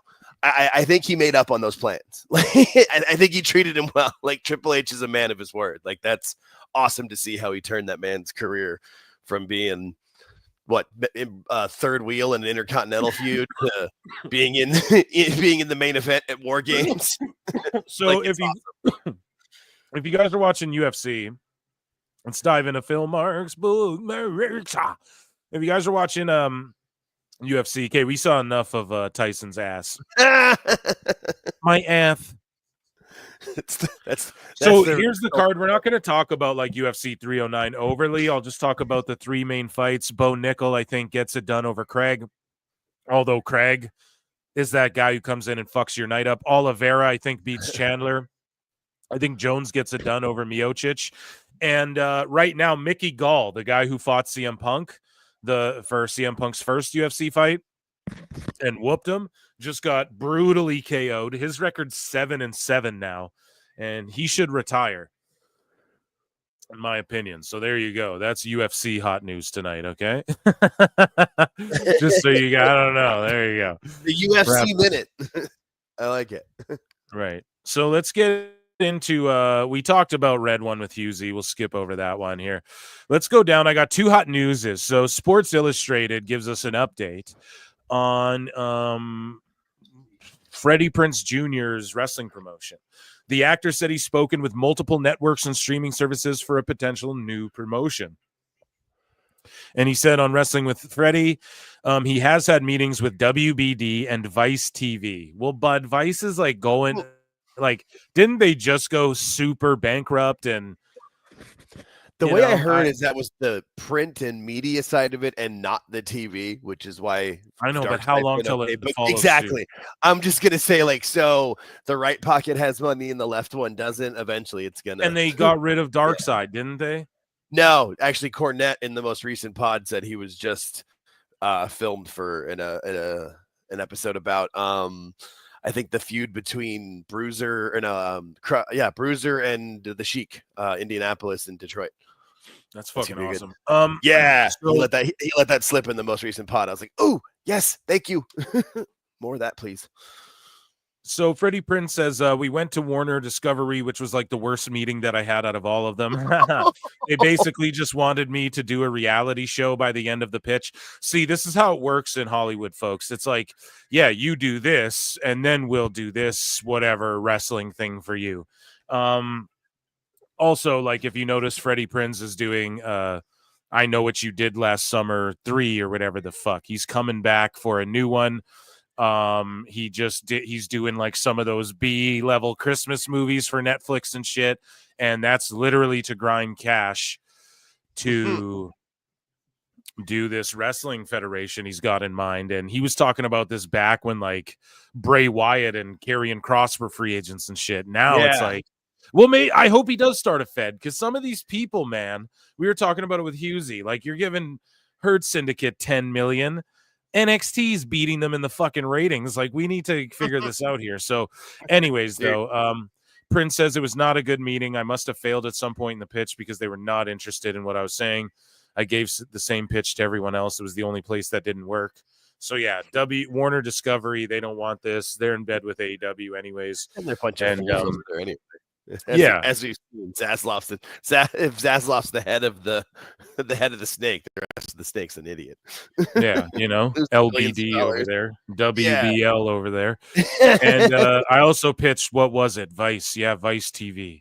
And they wanted the show bad, but they're going under some business restructuring, trying to basically stay on the air. Here, I'll share what I'm reading here. Sorry, that's a rough word. Restructuring's never a good word. Never good. That's not a good entertainment business. No, it's not a good term. They have Darkseid, and I thought we could be a cool pairing, so I was disappointed there. So, Jesus. Prinze also said during the show that he's currently still in discussions with a streaming network about a home for the promotion, but he wouldn't disclose which one. He knows I Know What You Did Last Summer, and he's doing another. Hold on. Oh, he's known for starring in Scooby-Doo and shit. Yeah. And he played Jarrus in Star Wars Rebel. Well, there you go. So yeah, shout him out. I hope he starts a fed. We need more feds. But if Tony Khan's gonna price everyone out, then hopefully people look at Prinze as like, okay, he worked in WWE, and a lot of haters are like, who did he ever get over and shit. It's like, well, he wrote like all of Jeff Hardy and Punk pretty much. Like, obviously, I think that was that, right? Like when Jeff was the WWE champion or whatever. Yeah, like, that was all there's him. a lot of different things. Yeah, there's and a lot of those like the upper mid card storylines that were really, really good back then too. Yeah, so I mean, I like Freddie. He's amazing. In all of his old shit, and you look at him as like his podcast is decent too. Anyways, Manami Toyota. I always do this. I always make you guys watch some Mark shit. Here we go. Here's a minute 45 of one of the greatest female wrestlers, and this is important because we must remind ourselves. Okay, female wrestling now and back then.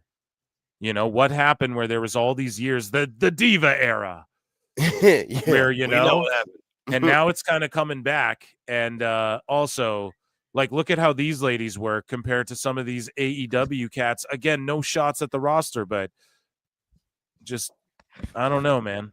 Some of the realism's missing. Let's look at this. Hopefully this music's fair use. But yeah, Toyota never gets discussed in one of the GOATs conversations. But to me, she's just one of the real ones. Look at that shit, dude. So just like, I don't know, her and like fucking Aja Kong did crazy shit. And I'm not saying wrestlers need to like kill themselves, right? Or God damn it, we're on YouTube in Minecraft, right? When you accidentally fall into a lava pit or whatever is in that game.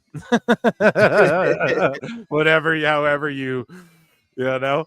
But yeah, she's doing, look at these bridging suplexes. Like, now I know a lot of these moves you're not even allowed to do for a lot of years too. And like women specifically, there's like the Queen's Bridge suplex. Boom, a little snow plow or whatever you want to call that. A Michinoku. What is that move called? The snow plow is what I know it. Al Snow, right? Yeah. It's like the modified Michinoku driver or like a modified brainbuster, whatever the fuck you want to call it. Excalibur, let's get Excalibur. Look at that. A run into a turnbuckle into like a sunset. Like, that's such good shit, pal. Yeah, and like the speed and like crispness of it. it. The intensity. That's why like Benoit, man, was so good, right? There's just something about being intense and being like, no, I'm real. And like, I bet anyone who worked with her too probably loved working with her. Like, you don't hear any stories of her being like too stiff. Of course, these women were getting their asses beat in dojos too. Yeah. Like, literally women's dojos. Seriously. So yeah, that's miscellaneous for you guys. Some miscellaneous news there, and shout that out. That was amazing. I saw that, had to bring it to the show. Nice, yeah. Yeah. So chat, how we doing? Let me check in with chat. 182 of you guys. Did you run them up to 100 yet? Let's check it. And we're gonna get into some TNA hot news. We're at 92 likes, so good job. Northern Lights bomb, excellent, love it. So yeah, run those likes up. 8 of you fucking haters, man. Or I'm gonna bring the other Chris on the show to riff with me comedically about about the IWC. What do you want? Okay.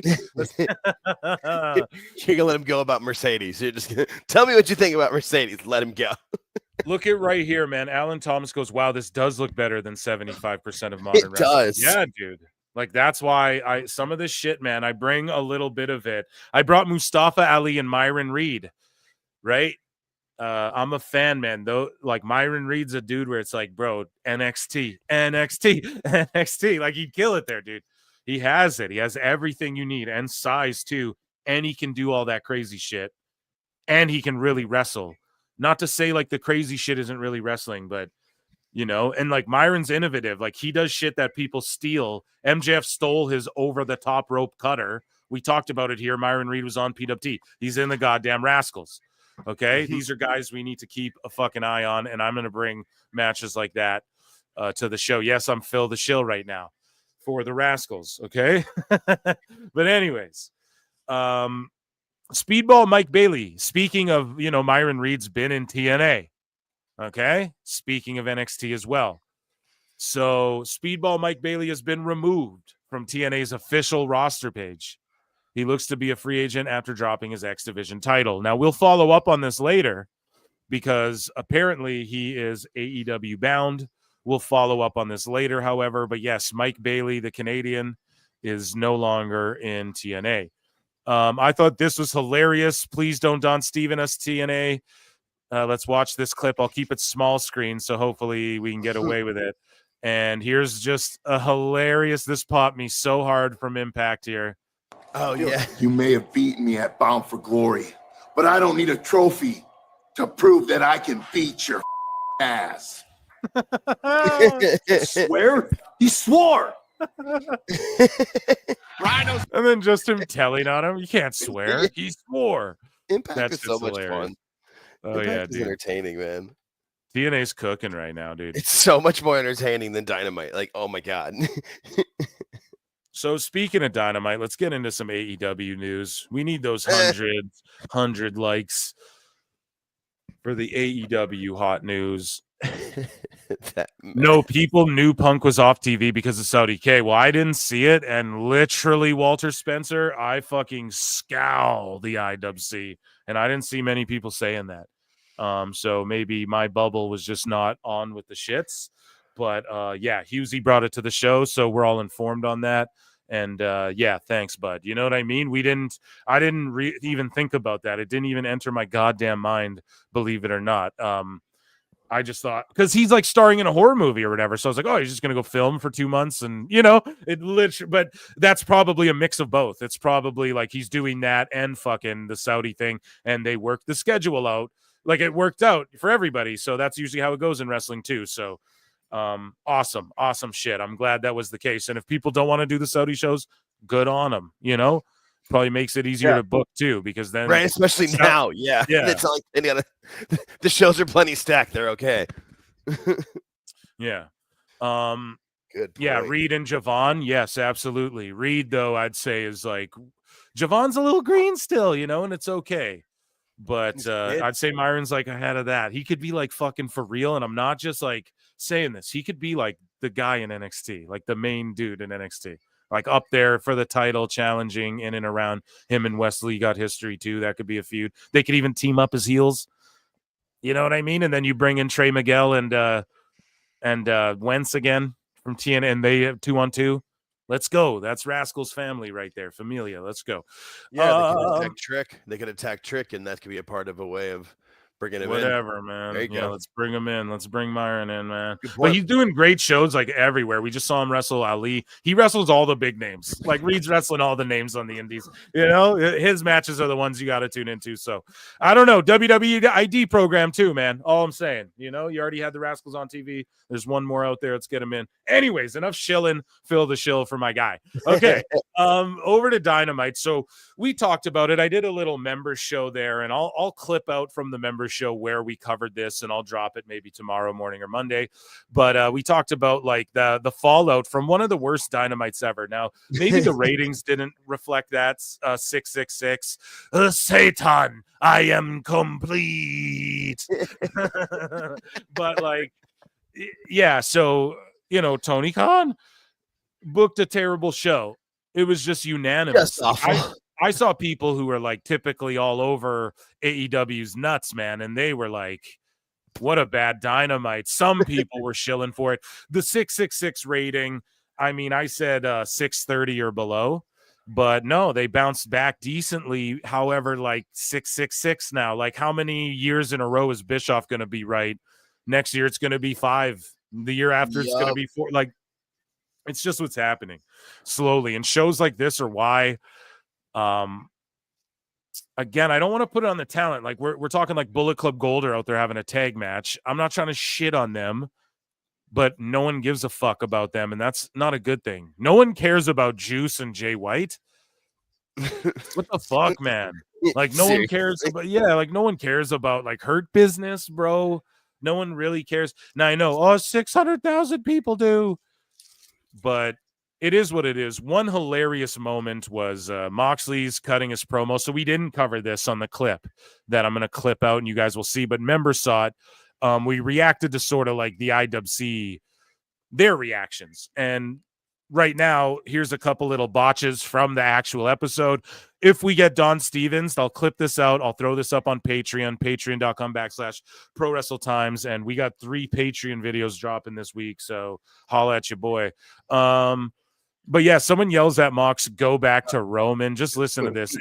And these are like the beach ball crowd that they attract now. Like this is what Tony wanted. These are the people who come to these shows. I talked about it on the run-in, so I quote tweeted, and I won't like repeat the shit, but that I said before. You guys will see it on the channel. But either way, let's just hear this, or listen to this rather. Try and hear this as it cuts through. You can hear it clearly, but you might have missed it. You know, when I was watching live, I missed it till people clipped it. So just, yeah, you can hear this guy yelling in an empty Vapid building, go back to Roman, which is hilarious. Of a lifetime on November 23rd, a shot at the AEW World Championship. All your friends. Like, man. It's clear as day. They're just heckling. They're there to heckle and laugh at this that's shit, why it's dude. tickets distributed when they're giving tickets away. Like, yeah, if you got free tickets to this, could you imagine if you're a WWE fan, you never actually watched this or haven't watched AEW in years, took a free ticket, and this is what you see. Yeah, that's what you're gonna yell. Rabid Wolverines LC Killer 17 for $2. Thank you, my guy. Mike Tyson's butt is more over than John Moxley. Yeah. Seen by more people. Yeah. And like, God, yeah, definitely, dude. So this is just an L. I mean, I'm going to get that out of my bookmarks. Now, here's Swerve botched, and he called fucking, they're in Bridgeport, Connecticut, which is I guess the suburban lower class, I don't know, area of fucking Jake. Maybe you know more about it. It's the, like, Stamford's like the rich folk in Connecticut, and then Bridgeport's like the down to earth people, blue collar people of Connecticut. And they're in Bridgeport, and fucking Swerve calls them Stamford. And then Dave Meltzer comes out and goes, well, the reason he said Stamford was because their hotels were in Stamford. That's where they're all staying, is in the rich fucking.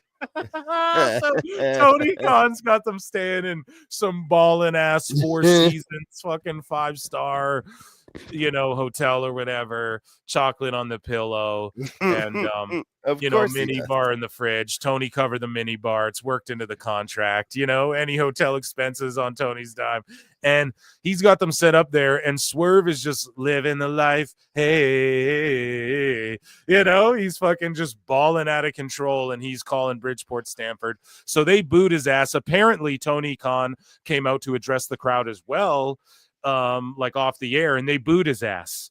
So it's just getting bad, man. And I'm telling you, I don't know. We tried to warn you folks, man, and I'm done defending the shit. I've said I've been done before, but if you guys can't tell, like, I'm done. Like, there's no defending almost any of it anymore. No. Even the stuff I like, it's like, okay, yeah, Hurt Business is cool, but I honestly don't care about anything they're doing right now. And then, yeah, epic botch from Swerve. Of course, everyone botches a little bit, but yeah, man, they chanted "This is Bridgeport" at him, and just not a good look for this already like fledgling television program. We got Full Gear, but I don't know, Stamford, Connecticut. I feel like I need to give these people a fight with him tonight. And this is supposed to be their fucking like top baby face right now, like standing up against the Hurt Biz, and they just epically botched, man. And I know if Tony could, he would time cop back in time and redo this segment. But, yeah, dude, they chanted at him, "This is Bridgeport." I can't play more than that. We're going to get fucking Don Stevens up in here. So, also, Collision was canceled. They're taping December 7th in Columbus, Ohio. However, they're actually just rescheduling it, I believe, or they're moving it to relocating it. And they're also taping Collisions, I read, and I don't know if I bookmarked it because I just saw it in passing. We'll see. We will see. But apparently they are booking like Thursday tapings for Collision, like the night after in like a smaller place or whatever, or in the same town. I believe. Like they'll do Dynamite and then they'll do Collision like the day after on the Thursday, and then people are in town, they can already wrestle, all that sort. So Tony may be getting some sensibility, but Ricochet's on there. Have it like Collision's just Rampage now, and Rampage is going away, and they got Ricochet main eventing Rampage, a show that's going away. So things are just not looking good over there. The grass ain't always greener, and if we're to believe Hughezy, allegedly, from who he may have allegedly didn't hear anything from, right? Ricochet may be upset as well. He's promised all this shit and it's not happening, and he's just on Rampage. Maybe allegedly that's not true too. Who knows? Moving along. Powerful King, who now has hologram masks, so we can talk about this here. Tony Khan, with incredible, vision. 2 weeks after Halloween, drops these hologram masks that just look ridiculous. And why not have hologram model the masks, or like have a picture a side by side, like you can be hologram too, and it glows in the dark. Like they didn't even make it glow in the dark. What the fuck, man? What a terrible thing. Marketing team. Yeah, this looks like some shit you'd find in like some sicko's closet. Yeah, it's like it's like a gimp mask. You know what I mean? It's like a colorblind guy's gimp mask. And Meltzer said, "What goes? Just a reminder that this character was 4 years in the making by the 3-time Booker of the Year. Tony Khan reveals new AEW star's debut was planned 4 years ago." Oh, and then look at this drain maker. Like, you couldn't be more of a fucking sicko. This guy goes, AEW is now officially selling hologram masks on their Shop AEW website for $50. This is not a drill. And yes, God, that's Satnam Singh doing the photo shoot with the mask. Why the fuck? What? It's like they can't do anything right. What? Like, if you're gonna have Orange Cassidy do anything, it's put this mask on and stand there and pose. You fucking mark! They can't do anything right. God damn it! Oh god, it's the funniest shit ever. It's like you were saying about even the things you like, you don't care about it because they're just gonna fuck it up. You just how many weeks before the storyline goes in the shits? Just like this, like, oh my god, and they're just selling at the picture of him staying there with his arms up. I'm dying. I'm literally dude, and they're selling these things for $50, man. For $50, bro. This is not a drill. Okay, what is it then? A joke?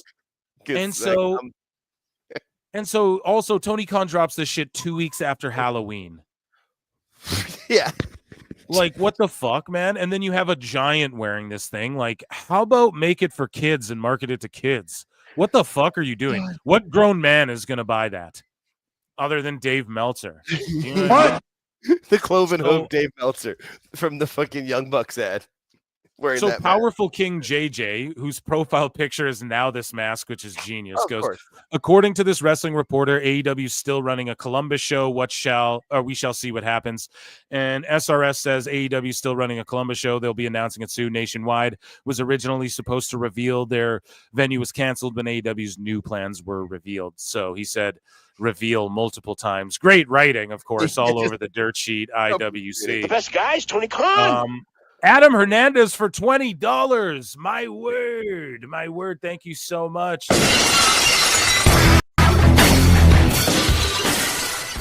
Says, shout out to Kenzie Page doing her thing in NWA. Yes, she's see her here in Texas in January. So there's a plug for Kenzie Page. Shout her out.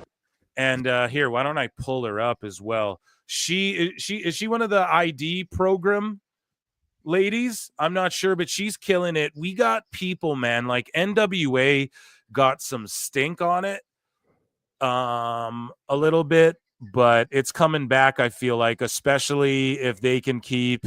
She was trained by Kane, Tom Pritchard, and Ricky Morton. She's from Tennessee. and yeah, just doing her goddamn thing. She lost to Nyla Rose in AEW in a squash.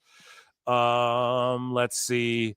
Yeah, she's been on NWA Power, leading the charge in NWA Empowered, which they're making moves for, women's wrestling. So that's good stuff. And yeah, WWEID, Adam Hernandez, thank you so much for your contribution to the goddamn show. I appreciate that a lot. And yes, we will keep our eye on Kenzie Page.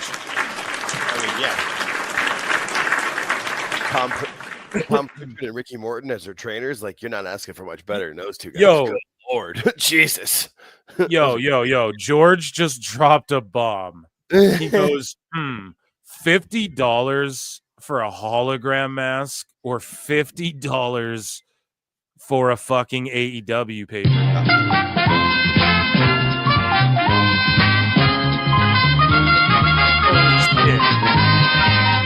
I didn't even think about that, bro. You could pay the same. So Tony values his pay-per-views the same as he values this fucking mask. Oh, God. My answer to that question is no. Yeah. No. Just no. Woof. Like this, it looks like someone's fucking abuela sewed this shit together, too. You know what I mean? Seriously. Like out of the jacket that from when they were in third grade didn't fit anymore, so they made it's him. It's like fucking raincoat material. What yeah, is this? Exactly. It's exactly what it looks like—a fucking raincoat that had a hole in it. So no, I made you a mask. Go out. Tifa wears this shit when it's nighttime and they need to be not ran over. Got fucking reflector things on it, right? So wrestling, I don't know. It's a fucking dumb joke. So yeah, again, Powerful Game JJ makes the show again and says, according to Brian Alvarez, the reason Swerve said Stamford by accident. So I'll read the quote. I mentioned it earlier. He goes, "I will say this to defend Swerve. The hotel that the wrestlers were booked in to stay in was in Stamford. So how? Hey, yeah, we're in fucking." We're staying in Jersey and we're doing a New York show. Oh, hey, New Jersey. Or like we're in Philly and fucking it's so stupid. That's just so dumb. It wasn't like he thought he was in WWE. Yeah, no one thought that but you, Marks. Jesus. We just thought he said the wrong town. Alvarez and co-host Dave Meltzer still agreed that it was a poor mistake for Strickland to make, especially because he has baby face. Blah, blah, blah. You think? You know the rest. Yeah. So the ratings are in. They did a 666 in the viewers, 0.22 key demo, which I'm sure Dave just fucking fapped it to when he saw that number. Oh, thank God. Oh, thank God. Oh, the best guy, Tony Khan. I'm sure he saw that and was like, what a bounce back, 29% bounce back from last week. So moving along, Speedball Mike Bailey appears to be headed to AEW. I quote tweeted and said, I'm not sure if it was this Shadow Fightful though, I guess for the story, but I said, Mike Bailey tweeted out, and we covered it on this show. He flat out said that he does not give a fuck about legacy, and he doesn't care about. He just wants to go put on dope matches and travel the world, and he just loves like putting on matches and doing his thing athletically and helping younger talent. And he doesn't give a fuck about like WWE or any. He didn't specifically say WWE, but he's like, I don't care about all that. Like, I get to travel the world with my beautiful wife and fucking wrestle. That's all I care about. So, yeah, likely he'll end up in AEW, because Tony will give him more money and he can just he's okay to just wrestle on Rampage or Collision. He doesn't give a fuck. And there's a lot of guys there that want to wrestle him. Not to say they won't like push him or anything, but fuck, I don't know. I'd love to see him in NXT. They need someone to shake it up in NXT, and it's a damn shame. I'm a big fan of his, but yeah, I believe AEW bound makes the most sense. Are you a fan of Mike Bailey? Some people don't like his style. I haven't seen many matches of his, but everyone that I've seen, I've enjoyed. I feel like he's one of those guys that if he's wrestling the people that will just, never sell and do all the flips for no reason, he will just do that. But if you get him against somebody who wants to, actually have a good, decent match with some story in it and some selling, like he definitely could. And a couple of months in NXT with the right training, I think he'd be fantastic. But you know, if that's what he wants to do, good on him. I mean, I'm not gonna fault him for getting the money and putting on bangers. It's just that's not stuff I'm gonna watch. So unpaid critic tweets out Collision's getting WCW thundered, and at Cultaholic tweets out they quote the Observer newsletter. So this is Dave. AEW is planning on doing more Thursday tapings. Pardon me, for Collision going forward. I talked about that. The main talent are said to like it more because if they are on the road on Wednesday, it is easier to stay for a second day of taping. So yeah, easy peasy around there. All easy wrestling, I guess. No, not that. Not that I don't like. I don't know, man. Football players, they get a lot of time off, and they bust their asses though, and really sacrifice themselves. Wrestlers do that too, but it's more of a controlled situation where I don't know.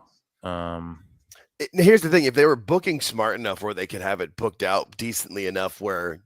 Like you knew like, all right, so I'm going to be on Dynamite and Collision this week, but then I'm not going to be on Dynamite the next week. I'll be in Collision. Then you could probably still do Wednesday and Saturday, but he just brings everybody to every show and like, yeah, maybe you're wrestling, maybe you're not. Who the hell knows? Who the hell cares?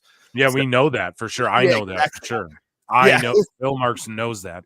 I've been told that. Exactly.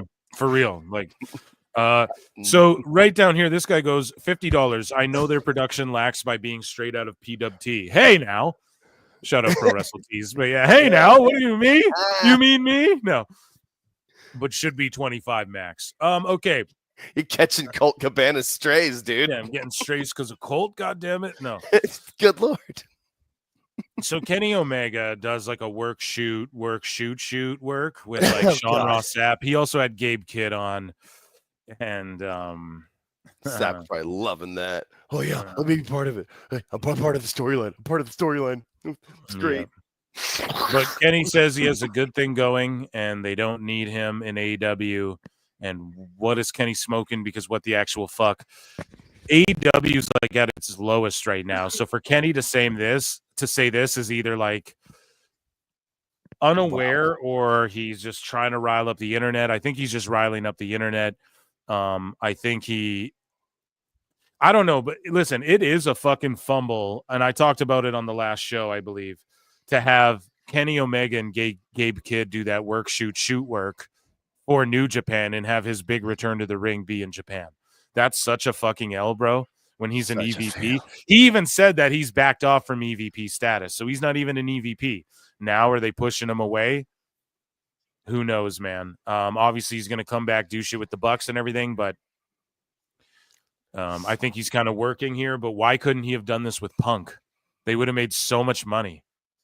Why couldn't they have done this with Punk? It's so crazy to me, and it just shows that Tony Khan has no fucking idea what he's doing.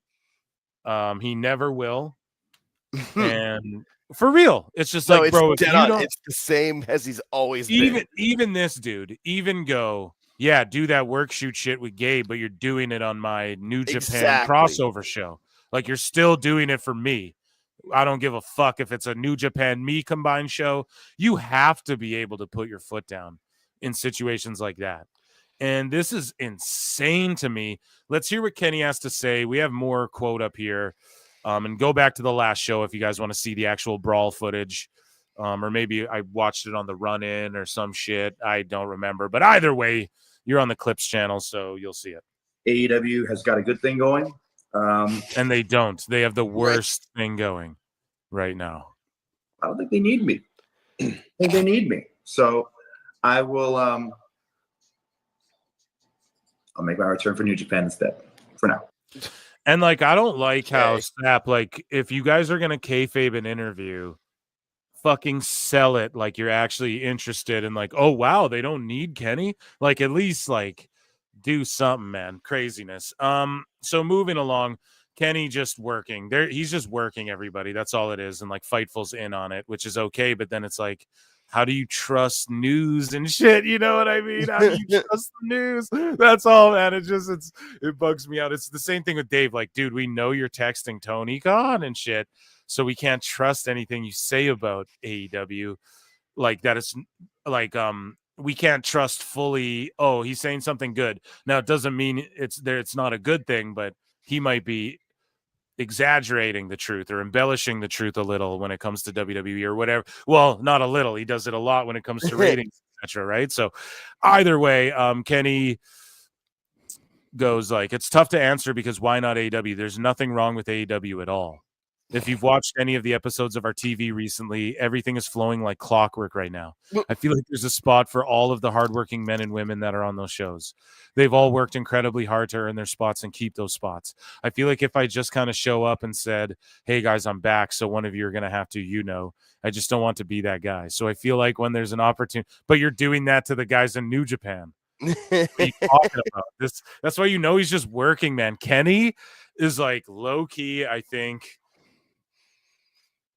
Ever since started doing those streams, I believe in that too. Yeah, I don't know, man. We've been chronicling this for like a year now on PWT. Fuck, I'm torn, but I like it. That's why I'm interested in Kenny. He knows what he's doing. Obviously, the stuff him and Gabe are doing is a work shoot, but they're both trying to be like real, and I love that about both those guys. And I'm gonna be watching their fucking New Japan match, and I can't believe Tony didn't have his return be an AEW. I just cannot believe that. I can't get over it. It's like when we talk about Tony fumbles stuff, this is what we're talking about. This may seem like nothing in the grand scheme of things, but it's like such a big thing in the grand scheme of things. Anyways, but right now I feel like AEW's got a good thing going, so they don't need me. I'll make my return for New Japan instead for now. Such a fucking L, man. For Tony Khan, a W for Kenny. Big W for Kenny, because he's calling the shots on Tony. He's telling Tony, no, I'm in on the plan. Then you're fucking dumb, bro. Then you don't know what you're doing, like truly. Like, we already know that, but like, sorry, Tony. Don't mean to go so hard, but like, no. It's giving back to New Japan. I get that, but you gotta fucking have better. Now it's not the time to do that. That's one of the only things. Yeah, like Omega's one of the only things that I could see possibly. Look, if he showed up in WWE, people would go nuts. Like when fucking Cody returned to fight Seth and stuff. I know Kenny hasn't been in WWE, but he is a guy. In every 2K game, they put all of his moves, his entrance, his fucking mannerisms, his taunts, whatever you want to call it. They every year for the last like decade, man. I'm telling you, Kenny's maybe not a decade, but close to. Kenny's been that guy, man. So, I mean, people knew what these machine guns were. People would know. Yes, it would be over. The machine guns. Exactly. He would be over instantly. Exactly, man. So, especially the way they would present him, they would make sure his presentation was great, and the announcers would put him over like he was the greatest. Like it would. Yes, it wouldn't take long. It would be done. And like, I know people don't like that. Oh, come on now, Phil. Like, what do you mean? But it's the truth, man. It's the truth. He would be over like Rover. So we're just gonna leave. Hello. Yeah. So NXT in Dade City, a house show. And again, it's so funny seeing the AEW marks try and roast the NXT house shows that don't put this shit on TV. And now NXT is doing house shows more frequently, and there's like 100 people there less, and that's the whole point. So none of these motherfuckers leak shit on Twitter. You know what I mean? It's so that people fucking don't stooge shit and pictures don't get leaked, and they can develop people before you see them on TV. And they have to do this because NXT is on TV now. So you need something that's not on TV. I've said it forever. They need a territory. That's why WWE ID is amazing, because they're going to work with these fucking brands too, or brands, if you want to call them that, territories, federations, right? Schools, we're bringing federation back, schools, whatever. And they're going to that shit that's like not on TV or not as mainstream, but it's still like the same way to get reps in. You can teach them and everything. They're going to film it all themselves. WWE films everything, even their house shows and shit. They film everything themselves. But look at this dime to dime.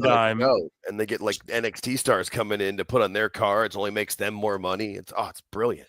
And this girl is thicker, man. And like, what the fuck? She's not a wrestler, you know? Like, what the fuck? And someone tweeted out, like, new ref, who this?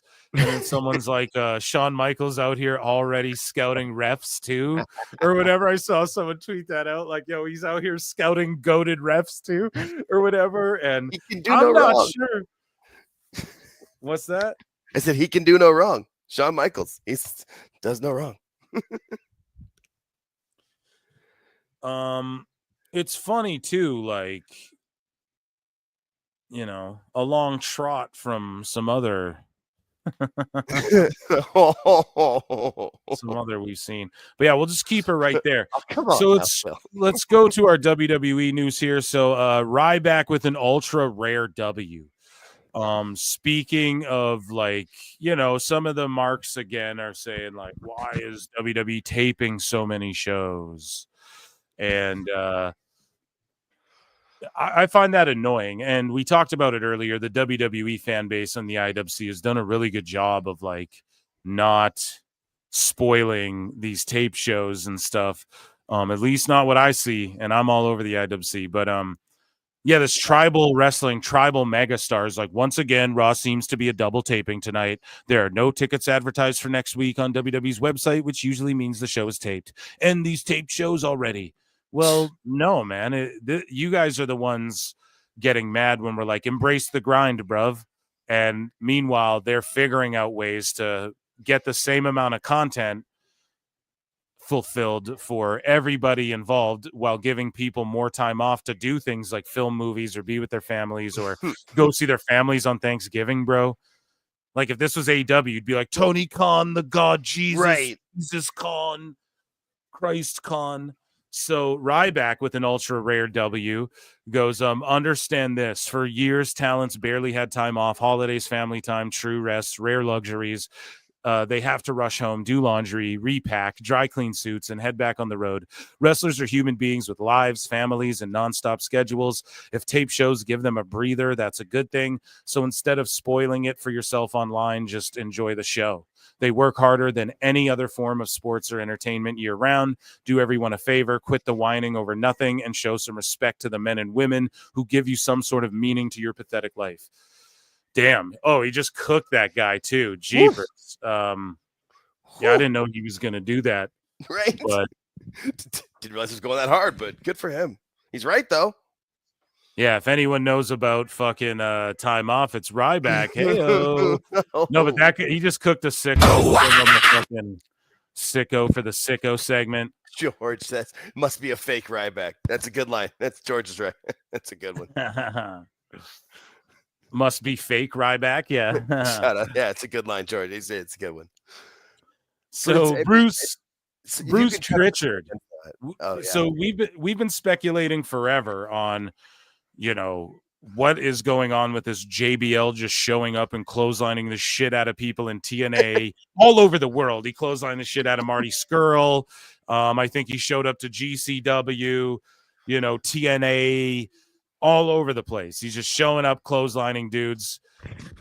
Mexico, you know, there's got to be a payoff, right? And now for sure, I believe my original theory that there will be some sort of payoff, but also JBL is out there, like, even if it's not scouting, he's out there like, this is part of their, like, planting a seed in all of these companies. Yeah, JBL, come over, clothesline a motherfucker, go viral, you know? And then it's like, yo, we'll come in, scout. Hey, we're making good relationships.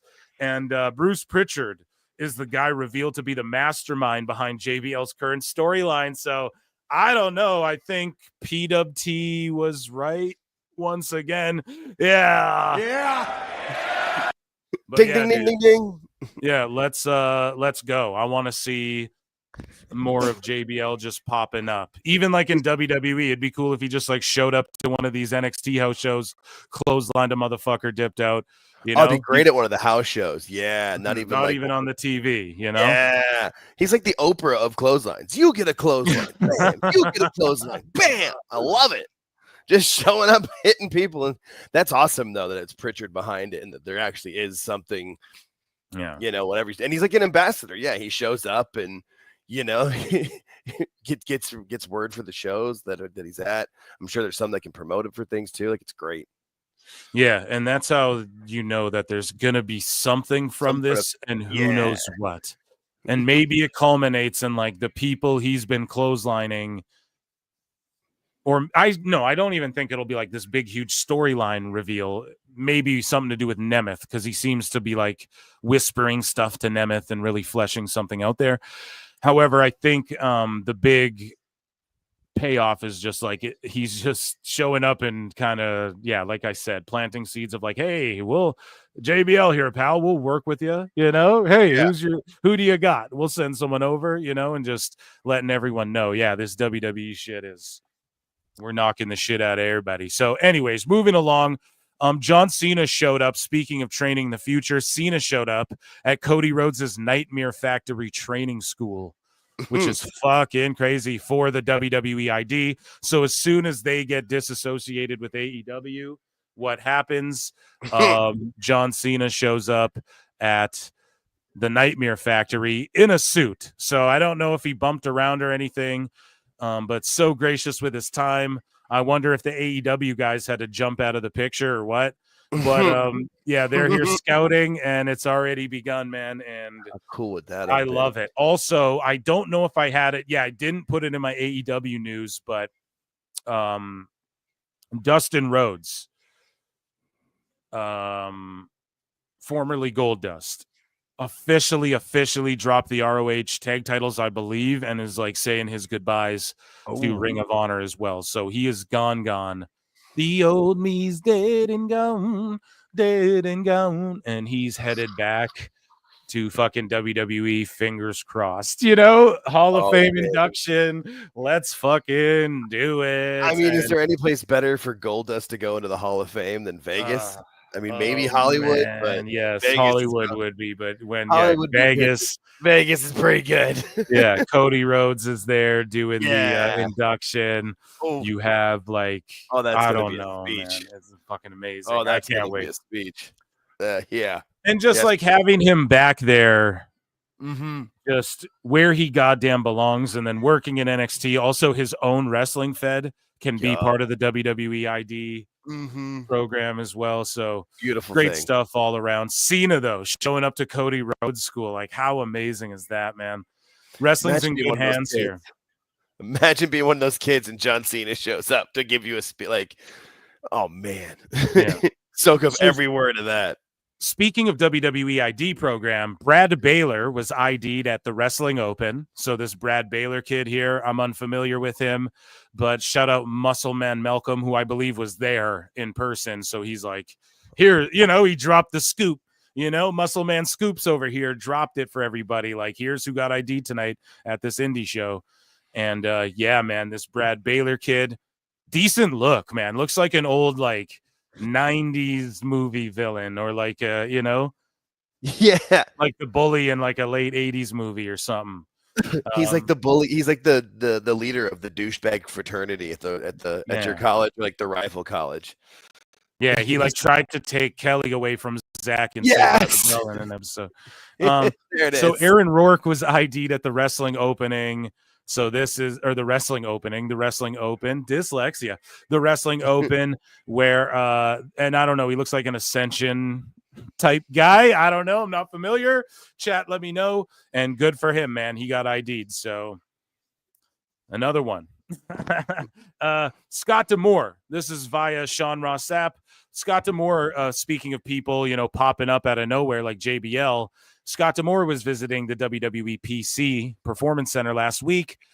Fightful Select has learned, and we have more details up for subscribers, so I ain't subscribing to that shit. But D'Amore was there. It came out, allegedly he was just saying hi to people, etc. But don't be shocked if Maple Leaf Pro is a place where possibly NXT talent could show up and mix it up with AEW guys as well.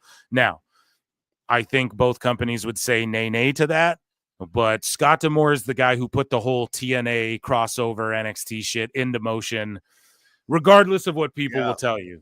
I'm sorry, but it's just you can just look at it chronologically. You know what I mean? We know who was Jordan Grace said it. when she Yeah, had that Jordan interview said it, around and the- she was the Yeah. girl who did it first. You want to bring it back That's first earlier, Rumble, Mickey yeah. James, and Oh yeah.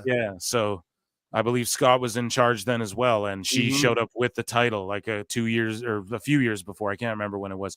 Lance Anoa'i, though, speaking of Bloodline, we had it in the poll in the chat. He could be the 5th member. I highly doubt it, but we have to throw it in there. Oh, yeah, I fucked up the spelling of the name. There you go. Lance Anoa'i has officially signed with WWE, and yeah, he's popping up with NXT. So I don't know, man. I think what you do is you put him with like Zilla and Ava, and you have a fucking, even though Zilla's not in there, but he is a WWE ID guy, like before they ever had an ID. I'm telling y'all this. They've been watching him. Yeah, he knows it's going to be his time. And you have Hikuleo, so that's like a new bloodline right there too. That's like a whole like young bloodline. Yeah, whatever the fuck you want to call it. So I'm down that more of it, because they're not fucking it up. If this was like NWO Black and White versus NWO, you know something, Jack? NWO Wolfpack is on the attack, brother. You know, if it was that, yeah, dude, and they were fucking up like and there was no direction with all this, I'd say boo boo. But I want more bloodline because it's making sense. And like, yeah, where's it gone wrong so far? Oh my God, fucking ban this guy, George, spamming shit in the chat, sending a link to some illegal shit. UFC 309. My word. Get out of here. Oh my God. Yeah, I'm gonna go to UFCHD.com, you asshole. Thank you, George. Yeah, just ban that guy. Ban him fully. Not even a timeout. That's a ban. It's not even a .com. It's a .com. It's not even a dot. .com. Yeah. Jesus Christ. Already watching it, dummy. Yeah. Anyways, thank you, George. Total Top save. mod of the top pod. Good save. So moving along here, Jeepers. But the sickos said Becky Lynch will be all elite. So we get an update. We always knew, because she went on Ariel Helwani and was basically like, well, I'll leave my options open. And then Ariel's just blowing up her spot and is like, so you're not going to talk with AEW?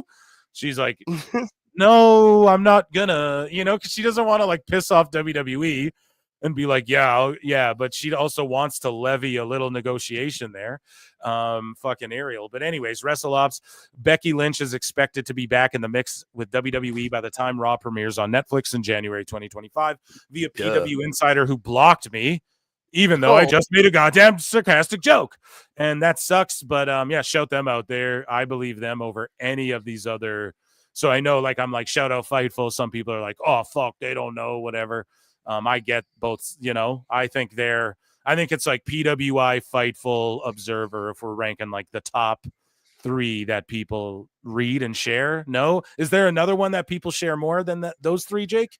I don't think so. I would just think like, it's like PWI, then Fightful, and then Observer. You ever seen like what is it, Moneyball? There's 50 feet of crap, and then there's the Observer. I think that's where that one kind of goes. So I don't know. Obviously, she's gonna re-debut. She's the fucking man. She is a draw. But we got to look at these graphics for a few months. Rebecca Quinn is all elite. When they use their freaking shoot names, like it's just so embarrassing. like when Dave calls Rock Dwayne, don't call him Dwayne. I knew Dewey. Actually, you know something, Jake, actually, all Jake, actually, I knew Dewey. I knew him when he was a kid. His name was Frank. Dewey. Called him Dewey Mortis. Frank Mortis. Everybody's got a first name. Jackass. Oh, God, Dave. So from legends back to recruits, former Miami Dolphins cornerback Trill Williams has signed with WWE. He is one of the names announced today as part of the new PC class. Oh, cool. Any Miami Dolphins fans in the chat familiar with Trill? I don't know. So shout him out. I'm not familiar, but he's super athletic, because he's a quarterback in the NFL. Yeah. So here's the new Raw logo. They dropped it, I believe, during the Mike Tyson fight, January 6th. So this is it, chat. I'm going to put a new poll in the chat, and I'm going to ask you fools, do you do you like the new WWE Raw logo? And you guys will let me know in chat. And Jake, I want your thoughts on it. Do you like the new Raw logo? Yes or no? Or do you even give a fuck? I mean, I don't hate it. I'm not the person who will freak out. Like some people freaking out over them like they did over the SmackDown one. I kind of like the SmackDown one. It didn't like jump out to me right at the beginning, but grew on me. This one, I don't hate it off the bat. And I'm sure by the time I've seen it 10,000 times after, 2 or 3 weeks of Raw, I won't mind it. It's pretty cool. It's different. It's different. As Brendan Schaub would say. Shout out 10 minutes. Shout out 10 minutes of Schaub podcast. Love it. Okay, so guys, that was WWE news. Round of applause for WWE and AEW and TNA news.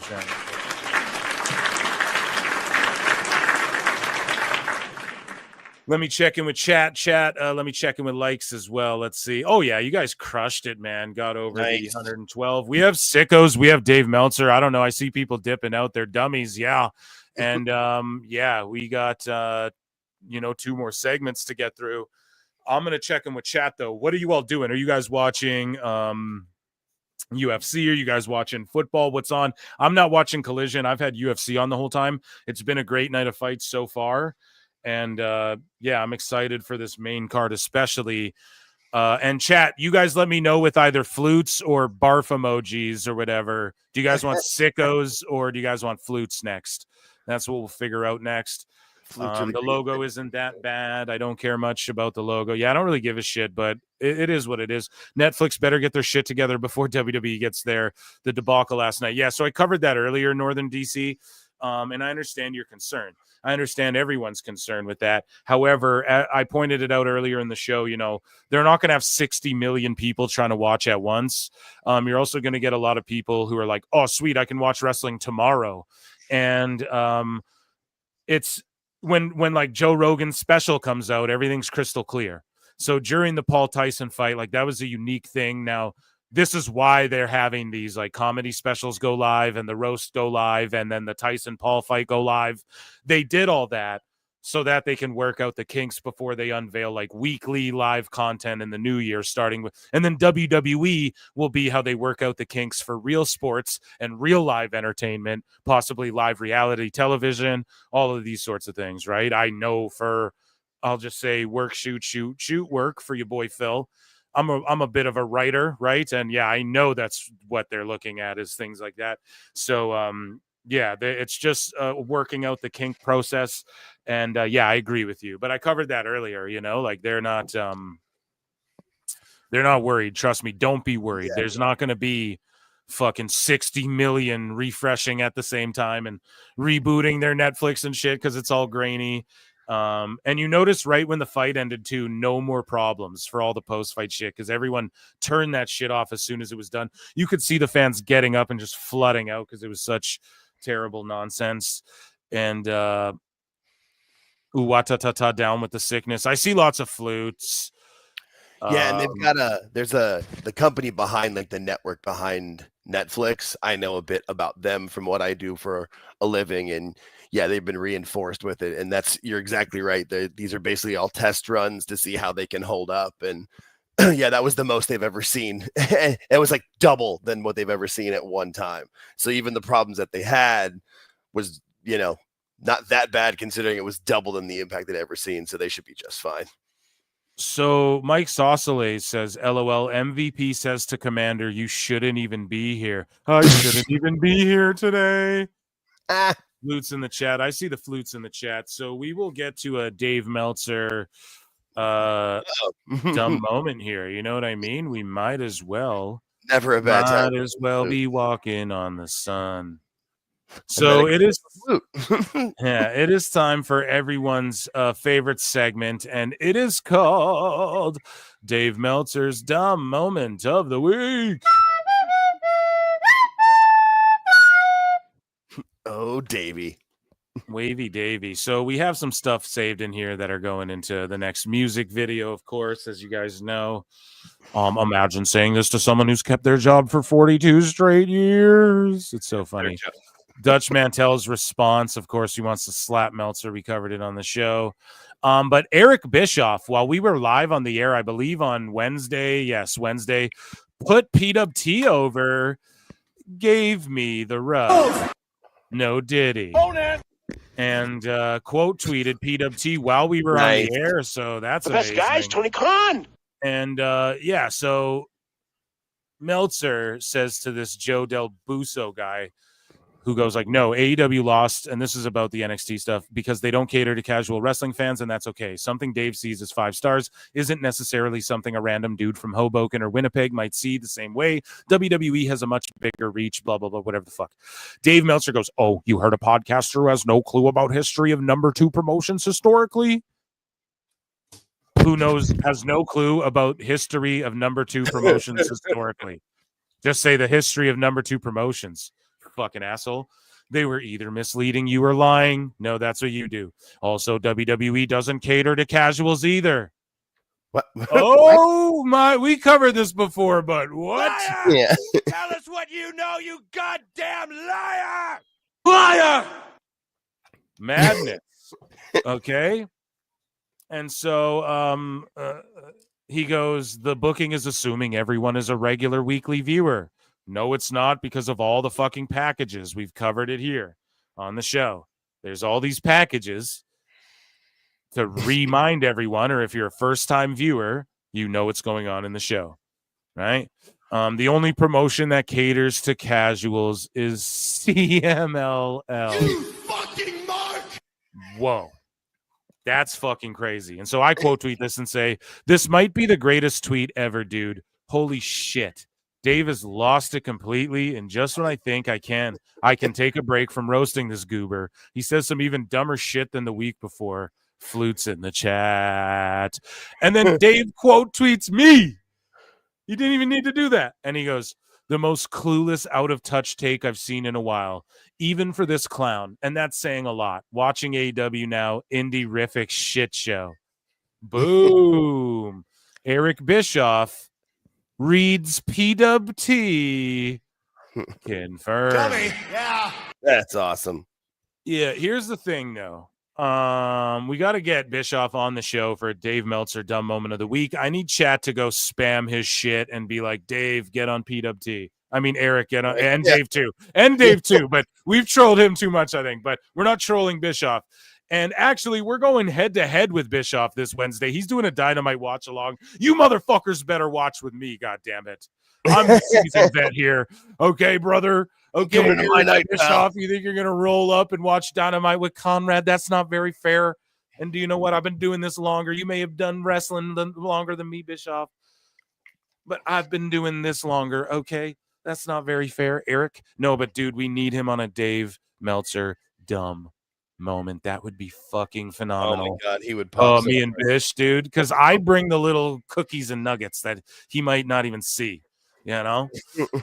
Yeah. So listening. Oh my god. And Dave has yet to apologize for the Dutch stuff, but yeah, Bischoff, I'm of course going to put this in a video. Got to put myself over like everyone does. Everyone puts PWT over. But Meltzer said what? The GOAT tags Meltzer in this and goes, hi, Dave Meltzer. Remember when you used a sick ex-wrestler's GoFundMe campaign as a chance to put over Tony Khan? Remember when you got fooled by a fake X account that Backlash was at the Tokyo Dome? Remember when you thought a Discord post was a WBD internal memo? And yeah, here is Meltzer just like talking shit to people. This guy goes, so it didn't beat everything. Because Meltzer goes, it beat everything but whatever in Fox News, basketball and Fox News or whatever. But here's the thing. When he says and the news, that means like 5 or 6 or 7 TV shows sometimes. And Dynamite's really like 9th. You know, or whatever, dude. Or it's like 6th or it's 5th or whatever. Right? He just goes and the news. But it's like, no, man. It's all these different Fox News shows too. You know, last time it was like 5 different shows they were behind. So they were actually like 7th for the night. Like someone like Raj Giri, you got to follow him, man. He actually fact checks this shit.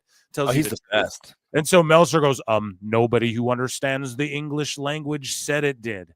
Dave can't even properly speak the fucking English language. Dummy, yeah. I'm half a redact, and I'll get drunk on stream sometimes, and I make more fucking sense than Dave Meltzer. Bumble Dave, fucking my way through the news. Is Dave talking about understanding? It's like peak hypocrisy. Yeah, Like, and like the English language said it did. Nobody who understands the English language said it did. It's like, no, Dave, you word things goofily. He's just pointing that out. Like, you're a goober dog. So, anyways, Dave, more cope. I don't even know what this guy was saying, but Meltzer goes, "You're 5 years out of date. Been talking about that in detail since the launch of the company in major articles. Maybe you and Brian should read before making such an inaccurate assertion." And he gets ratioed by his own people too. He gets 10.7K views on his shit. 9 likes, 8 responses, bro. Look at, man, he gets 13.5K views, 14 likes on that shit. Because, bro, and I get it, people who you've blocked can see your shit and not interact. But that's like it's wrong, man. He's fallen off like I can't even explain the fall off as one of the worst fall offs in the history of anything, just in human history. Not like history. Yes, I said it twice, like Meltzer purposefully, right? It's historically, it's the greatest fall off in history of historically, because like think about I can't even think of a sports fall off. Who's a player or anyone that just fell off like this in the span just 5 years, done, cooked, washed. Everybody talks about like Willie Mays with the Mets. There you go. Yeah, I mean, comparison that people make, because I mean I was well before my time, but that's all I could think of. Yeah, I feel like when people say that phrase is overused, like, oh, the fall off should be studied. Like, no, Dave's actually should be studied. It actually should. It's not like a cliche to say it. Yeah, good Lord, I know. That's Travis Heckle's artwork is so. Yeah, I got Travis Heckle coming on the show too soon, guys. So that's awesome. He's great. Yeah, he is, man. He's good people. He's too. a great guy. He's a legend. And I'm gonna ask him some cool questions too. But we're gonna laugh at dirt sheets and stuff. Don't worry, it's gonna be hilarious. But yeah, there's some. I just want to ask him some shit too, like about making the thumbnails, like. Some of the I'm curious, like, does he get any of the backlash that Cornette gets for some of these thumbnails? If so, like what? Yeah, I'm just gonna ask him some shit like that and like what his favorite thumbnails were and shit, because that piques my curiosity. Like what were the ones that that were his favorites that people never really talked about and why and shit. I like picking artist lines. Which ones that he thought were gonna be a massive hit and word, and which ones. I'm spoiling the whole interview now, but like we're gonna talk to him about that, and I can't wait. And then we're just gonna like make fun of dirt sheets and see if he's into it, But awesome. That'd be fun. Yeah, a fucking huge L for Meltzer, and yeah, tremendous thumbnail there. So Meltzer reports that Cody Rhodes versus Kevin Owens is slated as the main event for Saturday night's main event on 12/14 from the Nassau Coliseum. Wrestling Observer newsletter.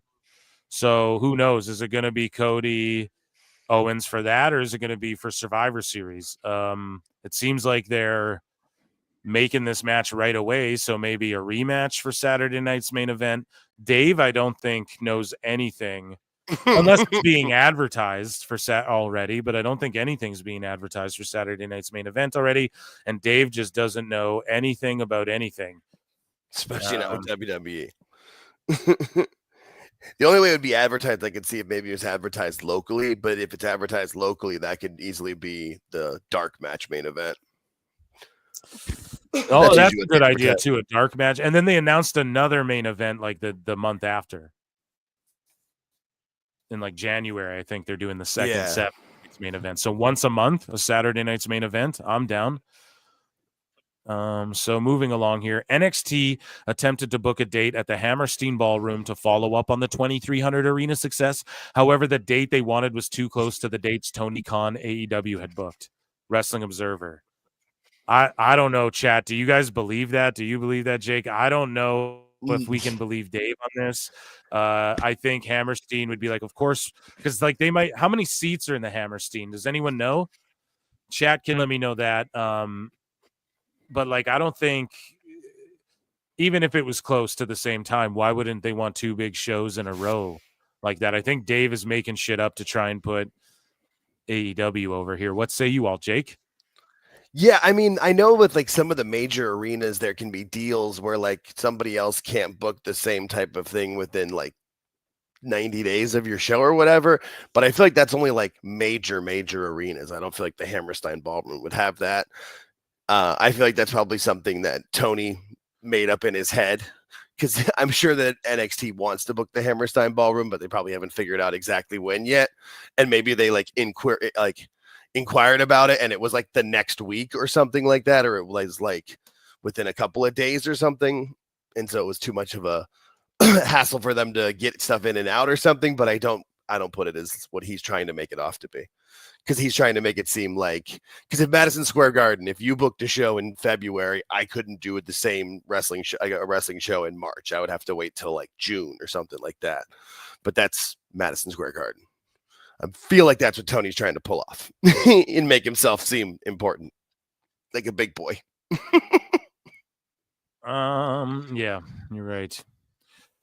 But yeah, I don't believe anything Dave's got to say about that's that. Yeah. So, and it's a 2,500 seat venue. I just looked it up. Thank you. Yeah, I was looking for that. So Wrestle Purist tweets out, the current AEW Death Rider storyline is Jon Moxley's deal as far as the angle goes, and Tony Khan was agreeable to do it. Tony Khan is still overseeing it, like everything on the television, but a lot of the ideas and verbiage is coming from Moxley. Well, no wonder it's such a piece of shit. You got fucking Moxley with this garbage, and then Tony Khan's the filter on it, and Dave Meltzer's going to let everyone know. So way to put heat on all those guys, more than they already get, but is what it is, though. Moving along. We already kind of knew that. So Pro Wrestle, this is from someone I muted. Oh, AR Gold. Yeah, he's just such an annoying fuck. It's like, yeah, don't come on my timeline, but Pro Wrestle Times, Roman, I get the young fucks, though. I spit my coffee out laughing. So AIR Gold tweets out that Roman and the Young Bucks have been inducted into the Wrestling Observer Newsletter Hall of Fame 2024. Roman equals best champion of this decade. Young Bucks best tag team ever. And I don't know if that's what he's saying or that's what the Observer voted him and shit. I put out a conspiracy theory, right? I put out a conspiracy theory and said this. I think he snuck in the Bucks the same time so that if you question Dave's decision, then he can go, oh, well, I put Roman in. Is he not the most over or whatever? But because I don't even believe in the votes of these shits anymore, dude. Like, fuck whoever even votes in this stuff are all his friends. Well, so, and he put the numbers in of the votes, like I think last year or something, or the year before, and it was like 460 people total voted. It's not a lot of people. This real Philly Phil guy goes, Roman doesn't belong in any HOF. And I quote tweeted it, and I was like, I can't remember. I was like, shut the fuck up, the internet or something. Yeah, no, I saw that too. It was a good one. Yeah, I can't remember what I said. I should have bookmarked it, but it is funny. I just destroyed him. And yeah, what an idiot. Phil with extra L's because he's a dumb fuck, giving us a bad name. And right. Yeah, Roman definitely deserves this. And Bucks deserve, like, I don't know, they're the best tag team in like the 2010s. I think you could make that argument, honestly.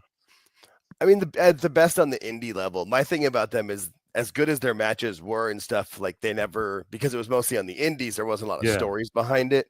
You know, and that's what we've seen is they're not good like week to week. But their matches were fun. You know, they were fun matches, definitely. Yeah, and they were like selling merch, and then they ushered in AEW. Like all of that can't just be like, no, they weren't shit. But like since then, since 2020, it's been just downhill, man. You nailed it with the 2010s. Yeah, through 2019, totally. The moment the moment it switched to 2020, over. Fucking over, dude. Over.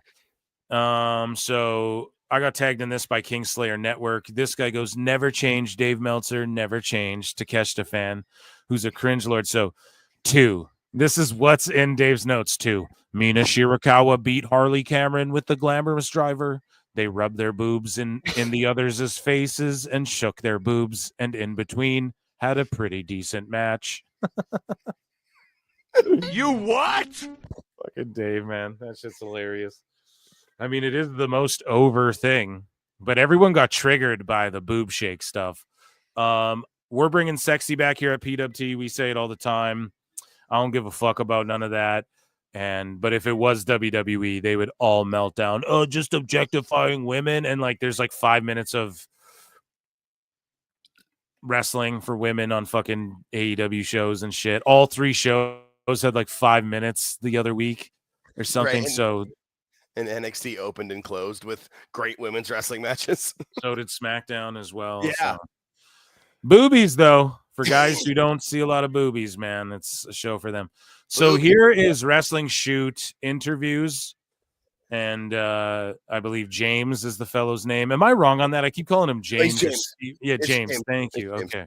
James here or whatever goes, I promise I won't keep bringing this up, but this is every single mention of Dutch in this week's Wrestling Observer. So I guess no apology from that gutless cunt and fake rumor mongering scumbag.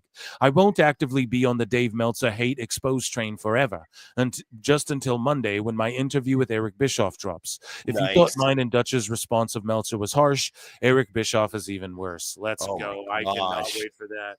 And so here is, I'm going to drink some Red Bull and read what fucking Dusty Dave has to say about Dirty Dutch here. You have to put that on notifications for when that video drops. 100%. So, and I quote tweeted this, or I answered underneath, and I was like, don't worry, I'll fucking trash Dave Meltzer. You know, I'll never stop after this. # fuck Dave Meltzer. And then Hughezy underneath, who was on the show earlier, goes, finally, someone else in wrestling podcasting is using the word cunt. Why did it take so long? I guess they just aren't as colorful and YouTube bans. Oh, well, great. We said it about 4 or 5 or 6 or 7 times during the show, Hughezy included. So get your super chats in. This is a non-monetization cast. But yeah, 10. Dutch and Vincent beat JD Drake in beef. Dutch pinned Drake after a bionic elbow. Dutch and Vincent also had a bull rope, so they're probably facing Dustin Rhodes and Sammy Guevara soon in a bull rope match. The crowd into a beef. Dutch made fun of Dusty Rhodes doing the flip, flop, and fly. Dusty Rhodes and Guevara ran in and chased them away. Billy Starks pinned Lady Frost. So they just talked about Dutch and Vincent. Like, he won't even respond to Dutch being like, dude, I'll slap you or whatever. You know what I mean? It's never over till we say it's over. But yeah. Meltzer just a fucking putz and won't respond. So, dummy. I don't know. Meltzer said, yeah, you know, from Heel Uzi. Shout out Heel Uzi. Meltzer says nobody who understands the English language said it did. We already read that. And that, ladies and gentlemen, was Dave Meltzer's dumb moment of the week.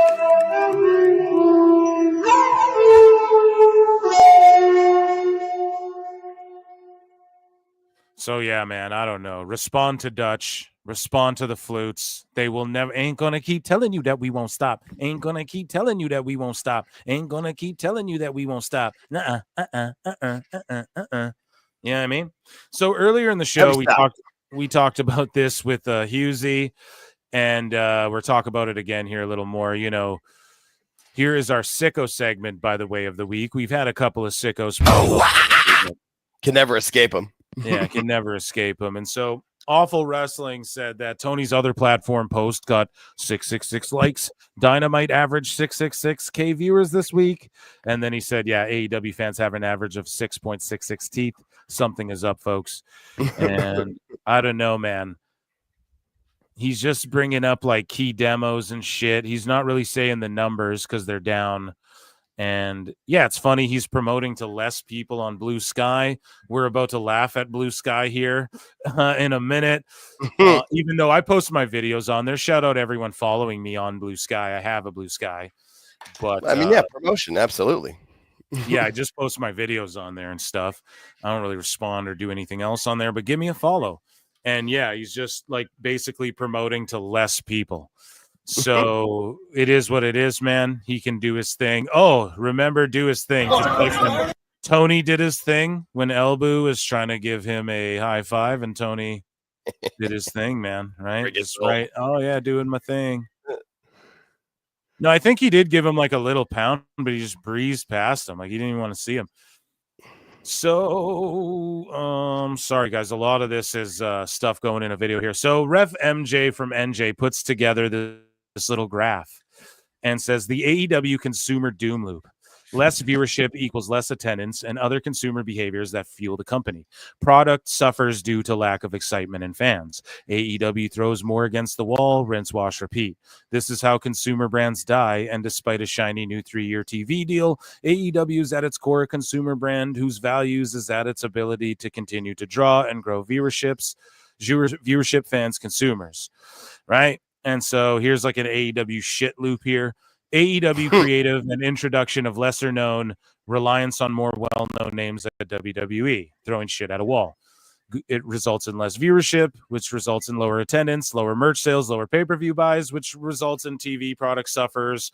Criticism grows louder than the fans in the venues weekly. TV feels skippable. So then we go back to the creative that then relies on lesser known people and well-known WWE names. And it's an endless cycle. And Ref MJ from NJ, says if AEW was a public company, I would short every single share imaginable and then take out more leverage to short it again. So now Ref MJ from NJ, I'm not going to read all this this is like high level shit, and he contributed to a little bit to Thurston and them at WrestleNomics, super chatted in, I think phoned in, and they talked on the phone and everything. So check out their Twitter. They'll explain it. And yeah, I agree. I want this shit to go public. That's why I'm down when like AEW's getting sued. I'm like, dude, we need to see those contracts and shit. It's going to be like when Hulk Hogan's contract leaked from WCW. Everyone's going to go nuts. Miss October 30 for $2 says, I believe the cult will turn on each other. They already are. And we're going to cover that on this show. Like we're going to cover that. They already are over on Blue Sky. So thank you so much for a super chat and the setup there, because we're getting to it. Nice. Yeah, that's amazing. You said that. That's synergy. It means we're vibing. We're vibing. Block out the bad, harness the good, or whatever, right? What does he say, Happy Gilmore? Work it. Circular. Work it. So this real Philly P, we talked about him a minute before. Oh, God. Phil with multiple L's because he's a walking L. Goes, for some, Hollywood is the goal. For others, being with the best in Broadway is the goal. Art versus entertainment. WWE isn't the art one in this analogy either. And yeah, no, I would say AEW is more of the shit show, freak show, circus clown entertainment show. They do goofy sports entertainment. WWE's doing much more sports-based storytelling, I would say. Way more. The Crown Jewel thing's proof of that. Yeah, I would say they give us way more stats. Yeah, I just think you're coping, dude, and you're projecting. And so Cyclops is better than Wolverine tweets out, this Phil guy is the worst of the, which I fucking disagree. Okay. This Phil guy is the worst of the worst AEW fans. There's a lot of great AEW fans, and he definitely isn't one of them. Yeah. This is why people don't like that shit, is because of motherfuckers like that. So here is Wrestling Mark 16, deleted his Twitter, is for Shirley over there on Blue Sky. Remember that, because they're all going to come crawling back. Okay. Oh yeah. I assure you, right? So this guy, Wes, Mercedes Monet season, whatever. AEW Dynamite November 16 on TBS, 666 viewers. We beat NXT in ratings and demo. Whatever. We beat NXT in ratings and demo. Yeah, but you got beat on your own night. So that legit doesn't matter. It legit doesn't matter. Like, this is like, yeah, you bounced back because NXT wasn't on. That difference there are people who are going to go away every time WWE runs against you. You should be worried. And then there's also that number of people who just don't even watch your shit at all. So that's not, I don't know, man. They're just taking any victory they can, and it's fine. Ride for your team, man. But Yeah, But it's don't just like celebrate it like you fucking hit 1 million viewers again. That's the yeah. thing. Don't celebrate it like the Bucks when they ran Punk out of the company. And Yeah, don't do a victory lap on that. You know, it's like when teams celebrate like winning the first round of the playoffs and they celebrate it like they won the World Series. Like, not yet. Yeah. Celebrate a little bit. Be happy. Not saying don't celebrate, but don't overdo it. There's levels. So, Pro Wrestle Counselor posts, I thought this was against AEW Freakazoid law over there. And Team Chaos 1998 says, FYI, I won't talk ratings and attendance like I did at the other place. So, X is like fucking Lord Voldemort over there. These pussies won't even say it. And he goes, don't want to hurt the vibes, but AEW Dynamite had a pretty large increase from last week, well ahead of NXT in both metrics, likely ranking in the top 5 on cable. It wasn't in the top 5. Why the fuck are you over there talking about ratings when you all took a vow of no ratings and whatever talk? But you have to, because you have to go, oh yeah, they beat NXT. No, they didn't beat them because it's on a different night, you dumb fucks. Okay? Just like when you guys say NXT didn't beat, it's different night before. You can't play this game. You can't pick and choose. It's what they always do. Good for me, not for thee. Yeah. And yeah, I thought this was against your whole Blue Sky tribe, and we're starting to see them eat themselves, as Miss October 30 said earlier, right? Heel Lucy posts this. And well, there's more actually. This isn't even the only thing, but they're already like automatically blocking accounts, probably like mine, as soon as we pop up. That's fine. They want to live in their bubbles. Let them live in bubbles. So Heel Lucy goes, look, he's posting about me again. Guess it's the only time he gets any engagement on here. And it's true. Wrestle Cringe, like they all are still on Twitter, or they just go to Blue Sky and talk about Twitter or the shit that people talked about on Twitter. And so Wrestle Cringe goes, it's actually really active and pretty cool over there. Everyone just auto-blocked you the second you showed up. And yeah, Heel Lucy, I guess, is just blocked by people. Who gives a fuck? But shout out Heel Lucy. But they're just creating a bubble within a bubble.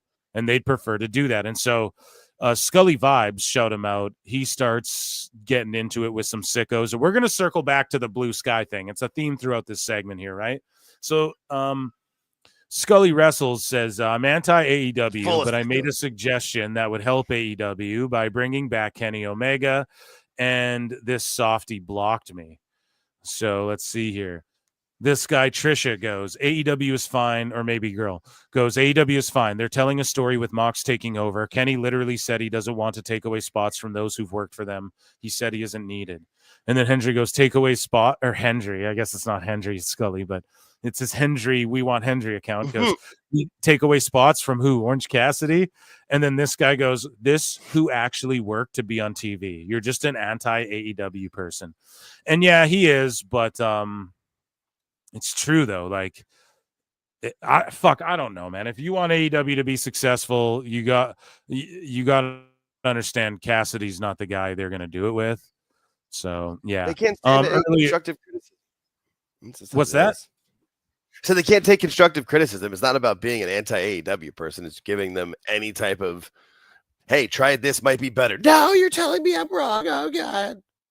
Yeah, dude, and especially like the fact that they went to it's what a cult does. We've talked about it. They separate from society. They go do their own thing. So they're in this fucking bubble. Now they're going to create a bubble within a bubble. You're going to see it in a minute here with some of this Blue Sky shit. Anyways, before we get to that though, because that's the through line here throughout this segment, Chandran the Man posted Mike Tyson with the perfect explanation of why we all love professional wrestling. And of course we celebrate the sickos here. And so here's Hot Boxing with Mike Tyson and The Undertaker. And here is Mike Tyson explaining why people love pro wrestling. Listen, the why people love wrestling, keeping it real, because it's a soap opera for men. Mm-hmm. You know, when we get attached to those guys, we want to know more about them. We stay in touch with them. We get mad when they lose. Mm-hmm. You know, we celebrate when they win. Mm-hmm. It become a connection. For sure. And so is fighting, by the way. But WWE, you can control the shit, you know, which makes you even more invested in a lot of ways. Oh, yeah. I saw Bruno Sammartino, and the guy was almost crying. He defended the title. He beat everybody. Don Leo, Jonathan, the Wolfman, John Tolis didn't fight him. Peter Morales, man, he beat Moondog, man. He beat them all. Yeah. He beat them all. Yeah, he beat them all. Till Billy Graham took his title. He had it for 12 years already. Yeah. Bruno had a long run as champion. It's really unheard. I saw all his defenses. Man. Yeah. Dan the Man Stasiak, Killer Kowalski. Yeah. Them all his defenses. No, that's a real good. Fuck yeah, dude. You see that? Mike Tyson's a real sicko. You can see and not just because of his wrestling fandom. Mike Tyson once wrestled a tiger, pal. I was there. Shout out Tyson.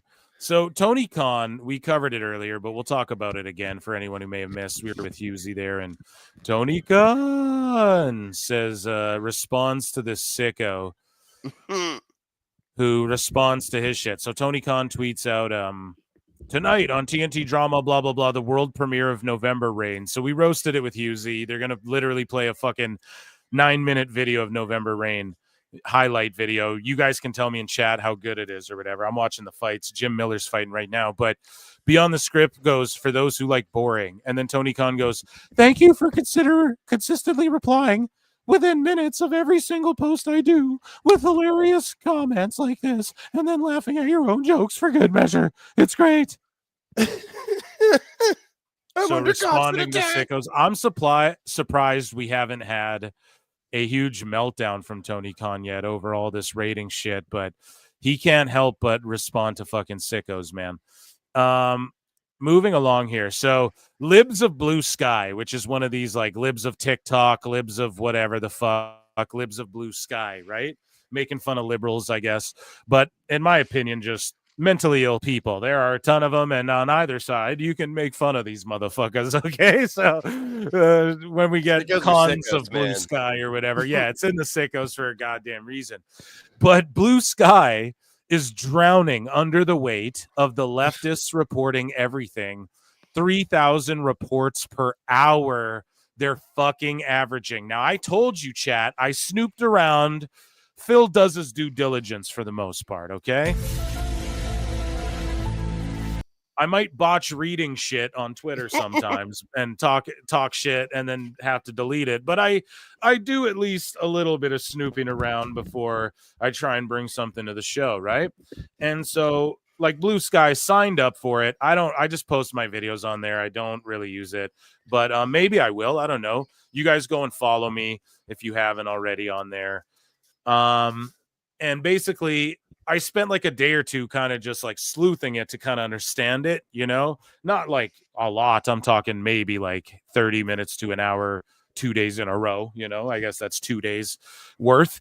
And I just to like see how it is, but I didn't even download the app. I just use like the browser app, you know, that's all I use. I didn't even download the app and it works fine. It actually works really smoothly and well. So basically what I noticed is it's like all the comic book fans who are like, it's toxic on Twitter are all over there. And all the people who are like, the election's toxic or whatever are over there. Yeah. And all the people who are like, wrestling's toxic are over there. And all the people who are like, NBA's toxic is over there. I like Blue Sky because there's no toxic. But what do cancel pigs do, chat? What do cancel pigs do, Alt Jake? They fucking cancel. They're pigs. They just keep canceling. They keep canceling each other. You know what I mean? It's the reverse of Parler. Like the crazy right-wing people did the exact same thing a few years ago with Parler. It's the exact same thing, just with the crazy left-wing people. Like, and they just don't want to hear any criticism. And fuck even left-wing. It's just like any these are the people who don't want to hear criticism. Oh, they lost the fucking election. They don't want to hear criticism. Oh, they lost they're fucking don't like the toxic NBA fans, so they left. MMA, I saw it for everything. Oh, we're not going to talk about ratings here because it doesn't work in our favor. Right, so we're exactly. Go run here. It's all those people, but then what are they going to do? They're going to start doing what these people do, and they're going to start eating each other. Exactly. And it's what's happened. So Blue Sky goes at safety.bsky.app. Blue Sky's out. Like, what a dumb fucking app. Anyways, in the past 24 hours, we have received more than 42,000 reports, an all-time high for one day. We're receiving about 3,000 reports an hour. To put that into context, in all of 2023, we received 360,000 reports. Oh, the Karens are out. Think about that, dude. They received 360,000 K. So like a little more than like 1,000 a day type shit. And then, right, but they're getting 3,000 an hour right now with all these fucking sicko baby back goobers running and crying and hiding over there. And now what are they doing? As soon as our accounts pop up, they report them. As soon as anyone says some real shit, they report it, but they're reporting each other. And do you want to know what they're reporting each other for? Now, I don't know what I don't, and I looked this up, dude. I trust me. We could dig it up right now. I'm not going to do this. Ain't a political show, but people are saying that the election was Igd Ray. You know what I'm saying, dude? Like that's what like now Dems are saying that. And it was the right wing. So like, dude, I watched this shit for the last 8 years. It's been the funniest shit ever. Now we're seeing it again. It's going to continue on the other side, and they're getting banned because they're saying that shit like it's whack jobs over there. And now the whack jobs are taking out the whack jobs. And I say good. Let them all go over there. Let them get banned on every app because they're fucking out of control. And for God's sakes, like, I don't know. If you can't handle discourse, if you don't like that, roasting or whatever, the mute button exists. And yeah, you can block who you don't want to interact with. And also... Look at you. This is the point. Like for anybody wondering, like it's you guys. You guys are over there. Fucking now you're always coming from inside the house. Yeah, and you're gonna tear each other down. And that's what my criticism is of AEW is like you motherfuckers are destroying it from the inside out. Yep. This is more proof of that. Like you all ran there, and you're all now they're getting more reports ever after all you sickos and every. And I don't know what's going on. Is Blue Sky like the liberals are secretly funding it? I don't fucking know what happened where there was just like an exodus or why people are associating it with libs or whatever the fuck. I don't care about that. What I'm telling you though is this is more proof that like. You motherfuckers are just eating everyone alive. You're just cancel pigs. Just nothing's good enough. You just need to complain. You're miserable about yourselves.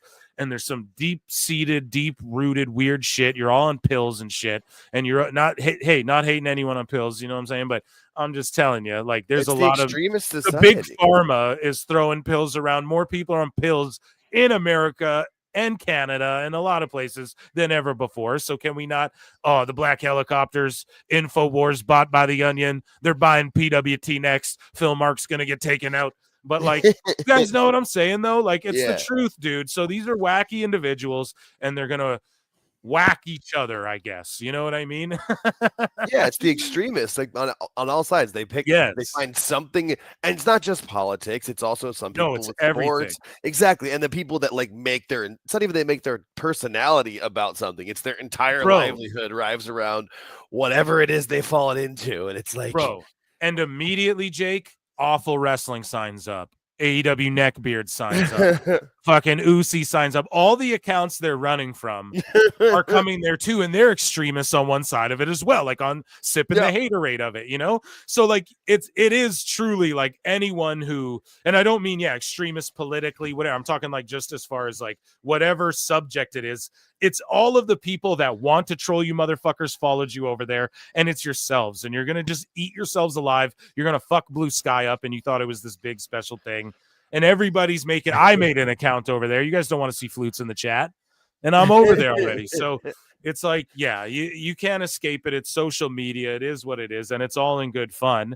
And if you want to be a cult and run off, I don't know, start one of those weird I don't know, like if it was really about a new app where there's no whatever, like you'd go to Threads.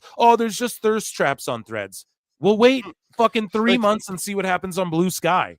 It's going to be the same thing, man. So it's the same thing everywhere. Yeah, it's because they're not addressing the actual problem, which is that they're freaking psychopaths. Yeah, Like, they you're need to get all their lives just together. triggered. Yeah. You can't have fucking fun. Go You to guys like to therapy, get in figure groups it and out. attack people, even yourselves, even each other. And that's what you're doing. You're already now getting in groups and attacking each other on this and reporting on this fucking app. Already, you're doing it to each other. Yeah. And it's fucking stupid. You were going to come in and clean this app up. Yeah, we're going to clean house. Like, no, that's not how it works, man. You guys are just fucking everything up, including yourselves. And that's what is happening to AEW. And to sum it all up, Tony Schiavone here, I think he sums it up better than anybody to end the sicko segment. Leader of the sickos, possibly after this video, but he summates this whole segment and everyone in blue sky right now. Shadow Kyle Fletcher. No, that's a bad joke. Sky Blue is her name. Everyone in blue. You guys get it. But yeah, here's Tony Schiavone to summate this all for you guys. Lick that pussy. Lick that pussy. Lick that pussy good. Sean Kane. Lick that pussy. Lick that pussy. Lick that pussy good, motherfucker. Lick that pussy. Lick that pussy. Lick that pussy good. Sean Kane. Lick that pussy. Lick that pussy. Lick that pussy good, motherfucker. Dude. Wow. That was our sicko segment. You got me with Schiavone there. I was not. I don't know what I was expecting, but none of that. None of that. That was amazing, man. That motherfucker got me. Motherfucker. Dude, where does he even come up with that shit? It's hilarious. I'm assuming it's a cameo that somebody gave him to do, but I don't know. Either way, I'm happy it exists. There's certain videos you go to when you need to laugh at things that you like just want to.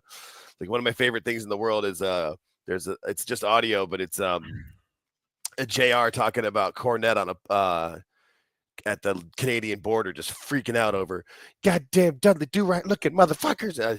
Whenever I'm in a bad mood, I watch that like 5-minute thing and I'll just roar laughing. That motherfucker might be in there now. Schiavone fantasizing over Britt Baker there. Oh my god, that's the funniest shit ever, dude. That is good stuff. Chat, I want to thank you all for being here tonight. I want to thank All Jake for being here tonight. Round of applause for All Jake and chat. We've been going 3 hours. Fun to be here. Yeah, dude, I want to eat some late dinner, and I want to watch the rest of these fights. I love you all. Thank you all for being here. PWT live show Wednesday night, Dynamite. Also, look out for a run-in. I'm going to do Hired or Fired for the WWE roster next, so I want you guys to be there for that. Thank you for hanging out, All Jake. Thank you, Hughezy, for being here. Of course, Hughezy announced it here on the show. I'll be hanging out with him and Disco Inferno soon. I'll be hanging out with him and Francine, ECW's Francine, who's just on NXT soon as well. And yeah, we're gonna get smashed and talk shit. It's gonna be a fun time in Minecraft, of course. You're gonna rewatch when you get to work. Sounds good, man. I'll post the replay and I'll tweet it out. Thank you all for being here. Alt Jake, what do you got going on, man? Anything you need to plug?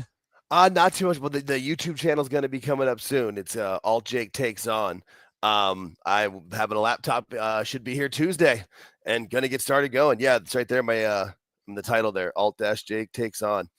The page is up. Subscribe. We will have content coming up soon. It'll be fun. Yes. You guys watch me figure it out. It'll probably start as, bare bones as it goes, but that's what it's for. Watch me grow. It'll be fun.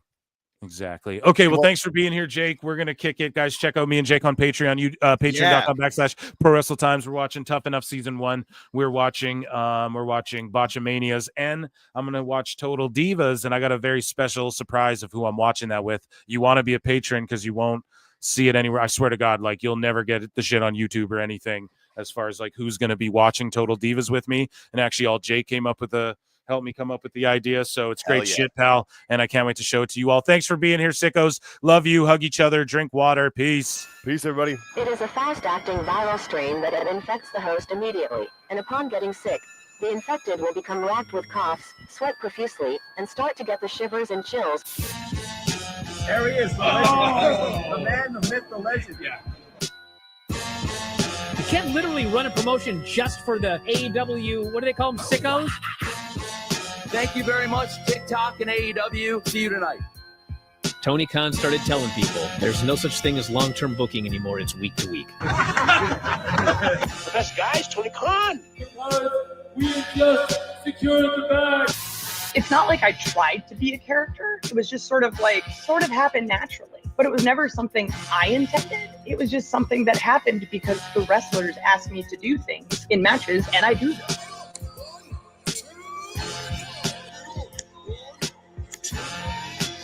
If you run a promotion just for the sickos, you're going to do 400,000 viewers eventually. Effing Meltzer. You know that SmackDown actually went over and everything? Yeah. You know, What's the point? the point of SmackDown. What are you getting at here? That the DVRs didn't pick it up. Did they not pick it up? Mine didn't. Let's get into everybody's favorite moment, and it is called Dave Meltzer's Dumb Moment of the Week. What would you like to listen to in your ears? I'd like to hear the flute. Well, if you'd like to flaunt your flute, then we can find you a flautist. We have just secured the bag. It doesn't help me. Okay, so complain, but I will complain. Let me have my misery. And when I heard that, I was like, what? Thank you, fuck you, bye. Boom.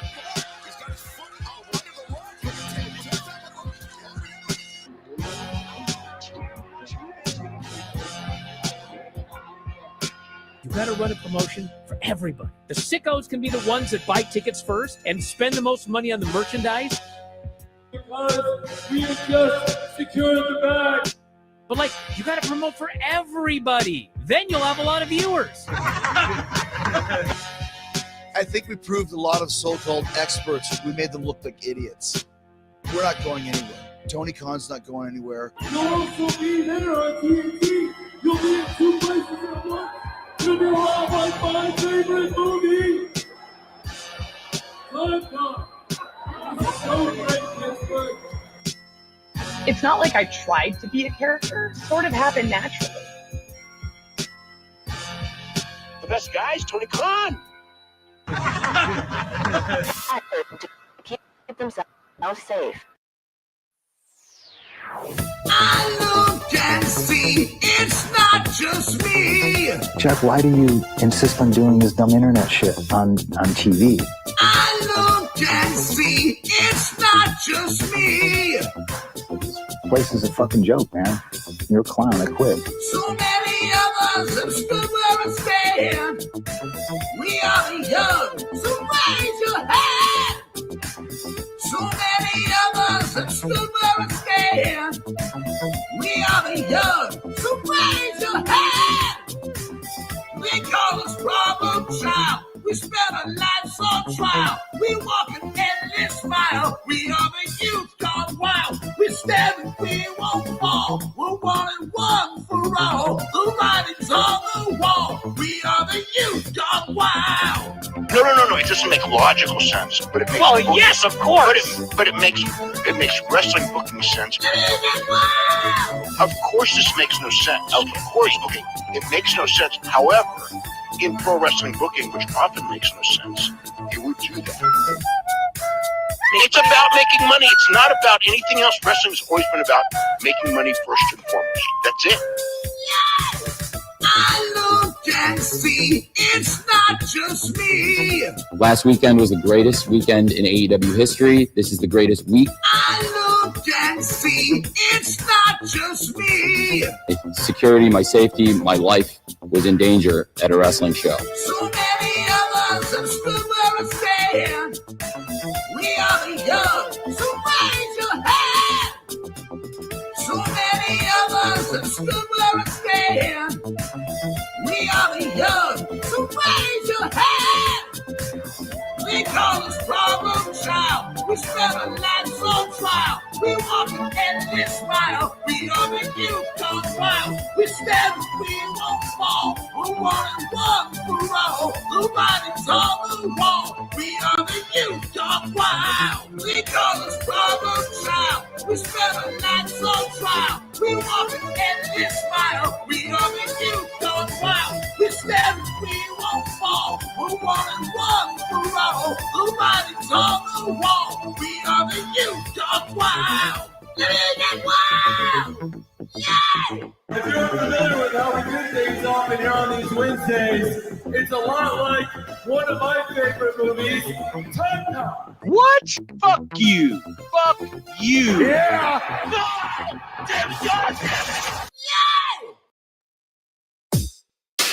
SDL. Two bad bitches, one hot shot. B3CCA, bitch. Two bad bitches, one hot shot. Hello, hello. It's that B3 flow. You said you know me? I think you don't. My friends are rich and you're looking hella broke. With Matt, I'm the real rough rider. Can't keep up, my arms must be tired. Slow-mo, super villain, Zack Snyder. You talk shit, but I know you're a subscriber. DSL on our lips cause we're naughty. Hannah Montana acting like Miley. We can't stop cause we're the life of the party. Got your man squirming Scotty too hottie. SDL with a $sign ho. B3CCA with the 3 cause I'm cool. Face tat, ass fat, say that. Two bad bitches, one hot trap. Haters on the grip, that's priceless. Haters got no pictures, that's wifeless. Diamonds in my mouth, I'm priceless. Always ready for a fight, come try us. You thought I'm a thotty, you thought wrong. Just a hottie with a body and a thought. You wanna fight, let's get bloody like Carrie. I'm queen of the prom. SDL with a $sign ho.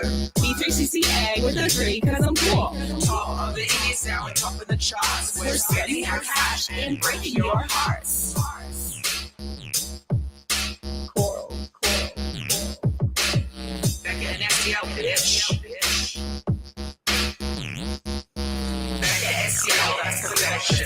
Me and Steph are the dream that's inception. Face fat, ass, big money, say two bad bitches, one hot trap. It's two bad bitches, one hot trap. Two bad bitches, one hot trap.